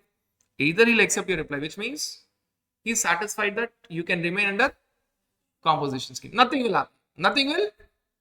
Or he will throw you outside composition scheme from retrospective effect.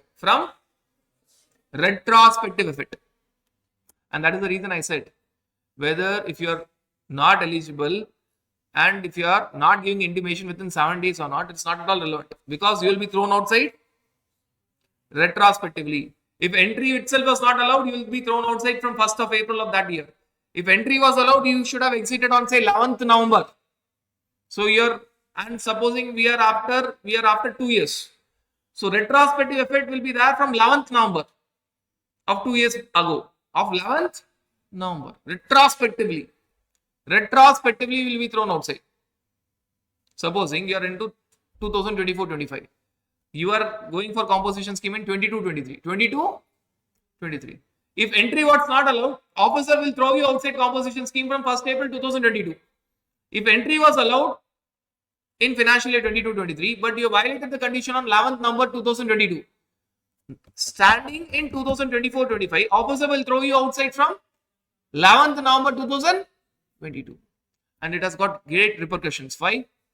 If you are thrown outside, you would have paid composition tax 1%, 5%, 6%. But now you have to pay differential regular tax. Supposing the rate of tax is 18% and you have paid 1%. Now you have to pay differential. Wait, doesn't stop here. Plus interest. Plus wait, doesn't stop here. Plus penalty. Believe me, that businessman has to close down his business. If you try to put numbers, you'll find that he would not have earned that much of profit. His capital would not have been so much. He has to pay entire amount from his pocket. He cannot even collect from the customer. The differential tax plus interest plus penalty, everything he has to pay from his pocket. So it is very crucial when you're talking about entry and exit of composition scheme. And believe me, we are talking about whom? Small businessmen or big businessmen? Their profits and all will be very minimum. They will be gone. If these amounts are being collected with interest and penalty, they'll be literally gone. They will tell that I don't have even that amount in my bank and cash. Even if I sell my property, I'll not be able to pay that amount. Are you guys clear with this understanding?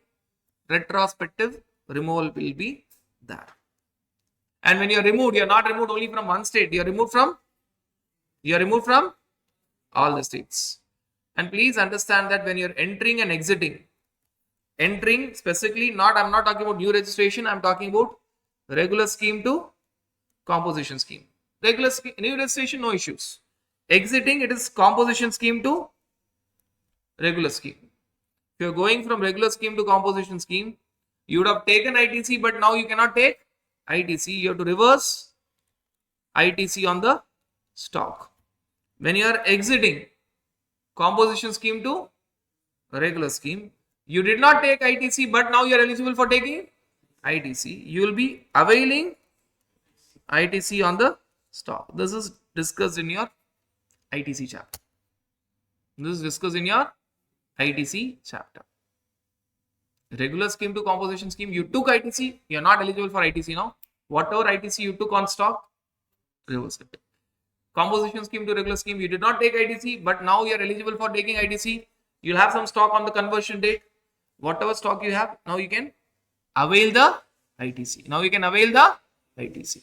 That calculation part is all touched in your ITC chapter. So that's all about your entry and exit. Entry and forget about new registration. Normally entry is not allowed in between the year. Only from 1st April of new financial year. That to give intimation before 31st of March of the previous financial year. Right. And when you're continuing inside composition scheme, no intimation. Exit, it can happen anytime. In between the year, you can go out. Entry is defined, but exit, you can go outside at any point of time. If you don't go outside, don't worry. Officer will take care of it. If you have to go outside, but if you don't go outside, officer will take care. When officer takes care of it, the repercussions are very high. Differential tax plus interest plus penalty will be very high. The entire profits that the businessman has earned throughout the years will go away. So better is, if you are violating the condition, you yourself go outside, there will be no repercussions. But if you are thrown outside by the officer, the repercussions are very high, because when he throws out, he'll be throwing out retrospectively. He'll be throwing out with past date effect. So the repercussions will be very, very high. So that's all about your entry and exit of your composition scheme.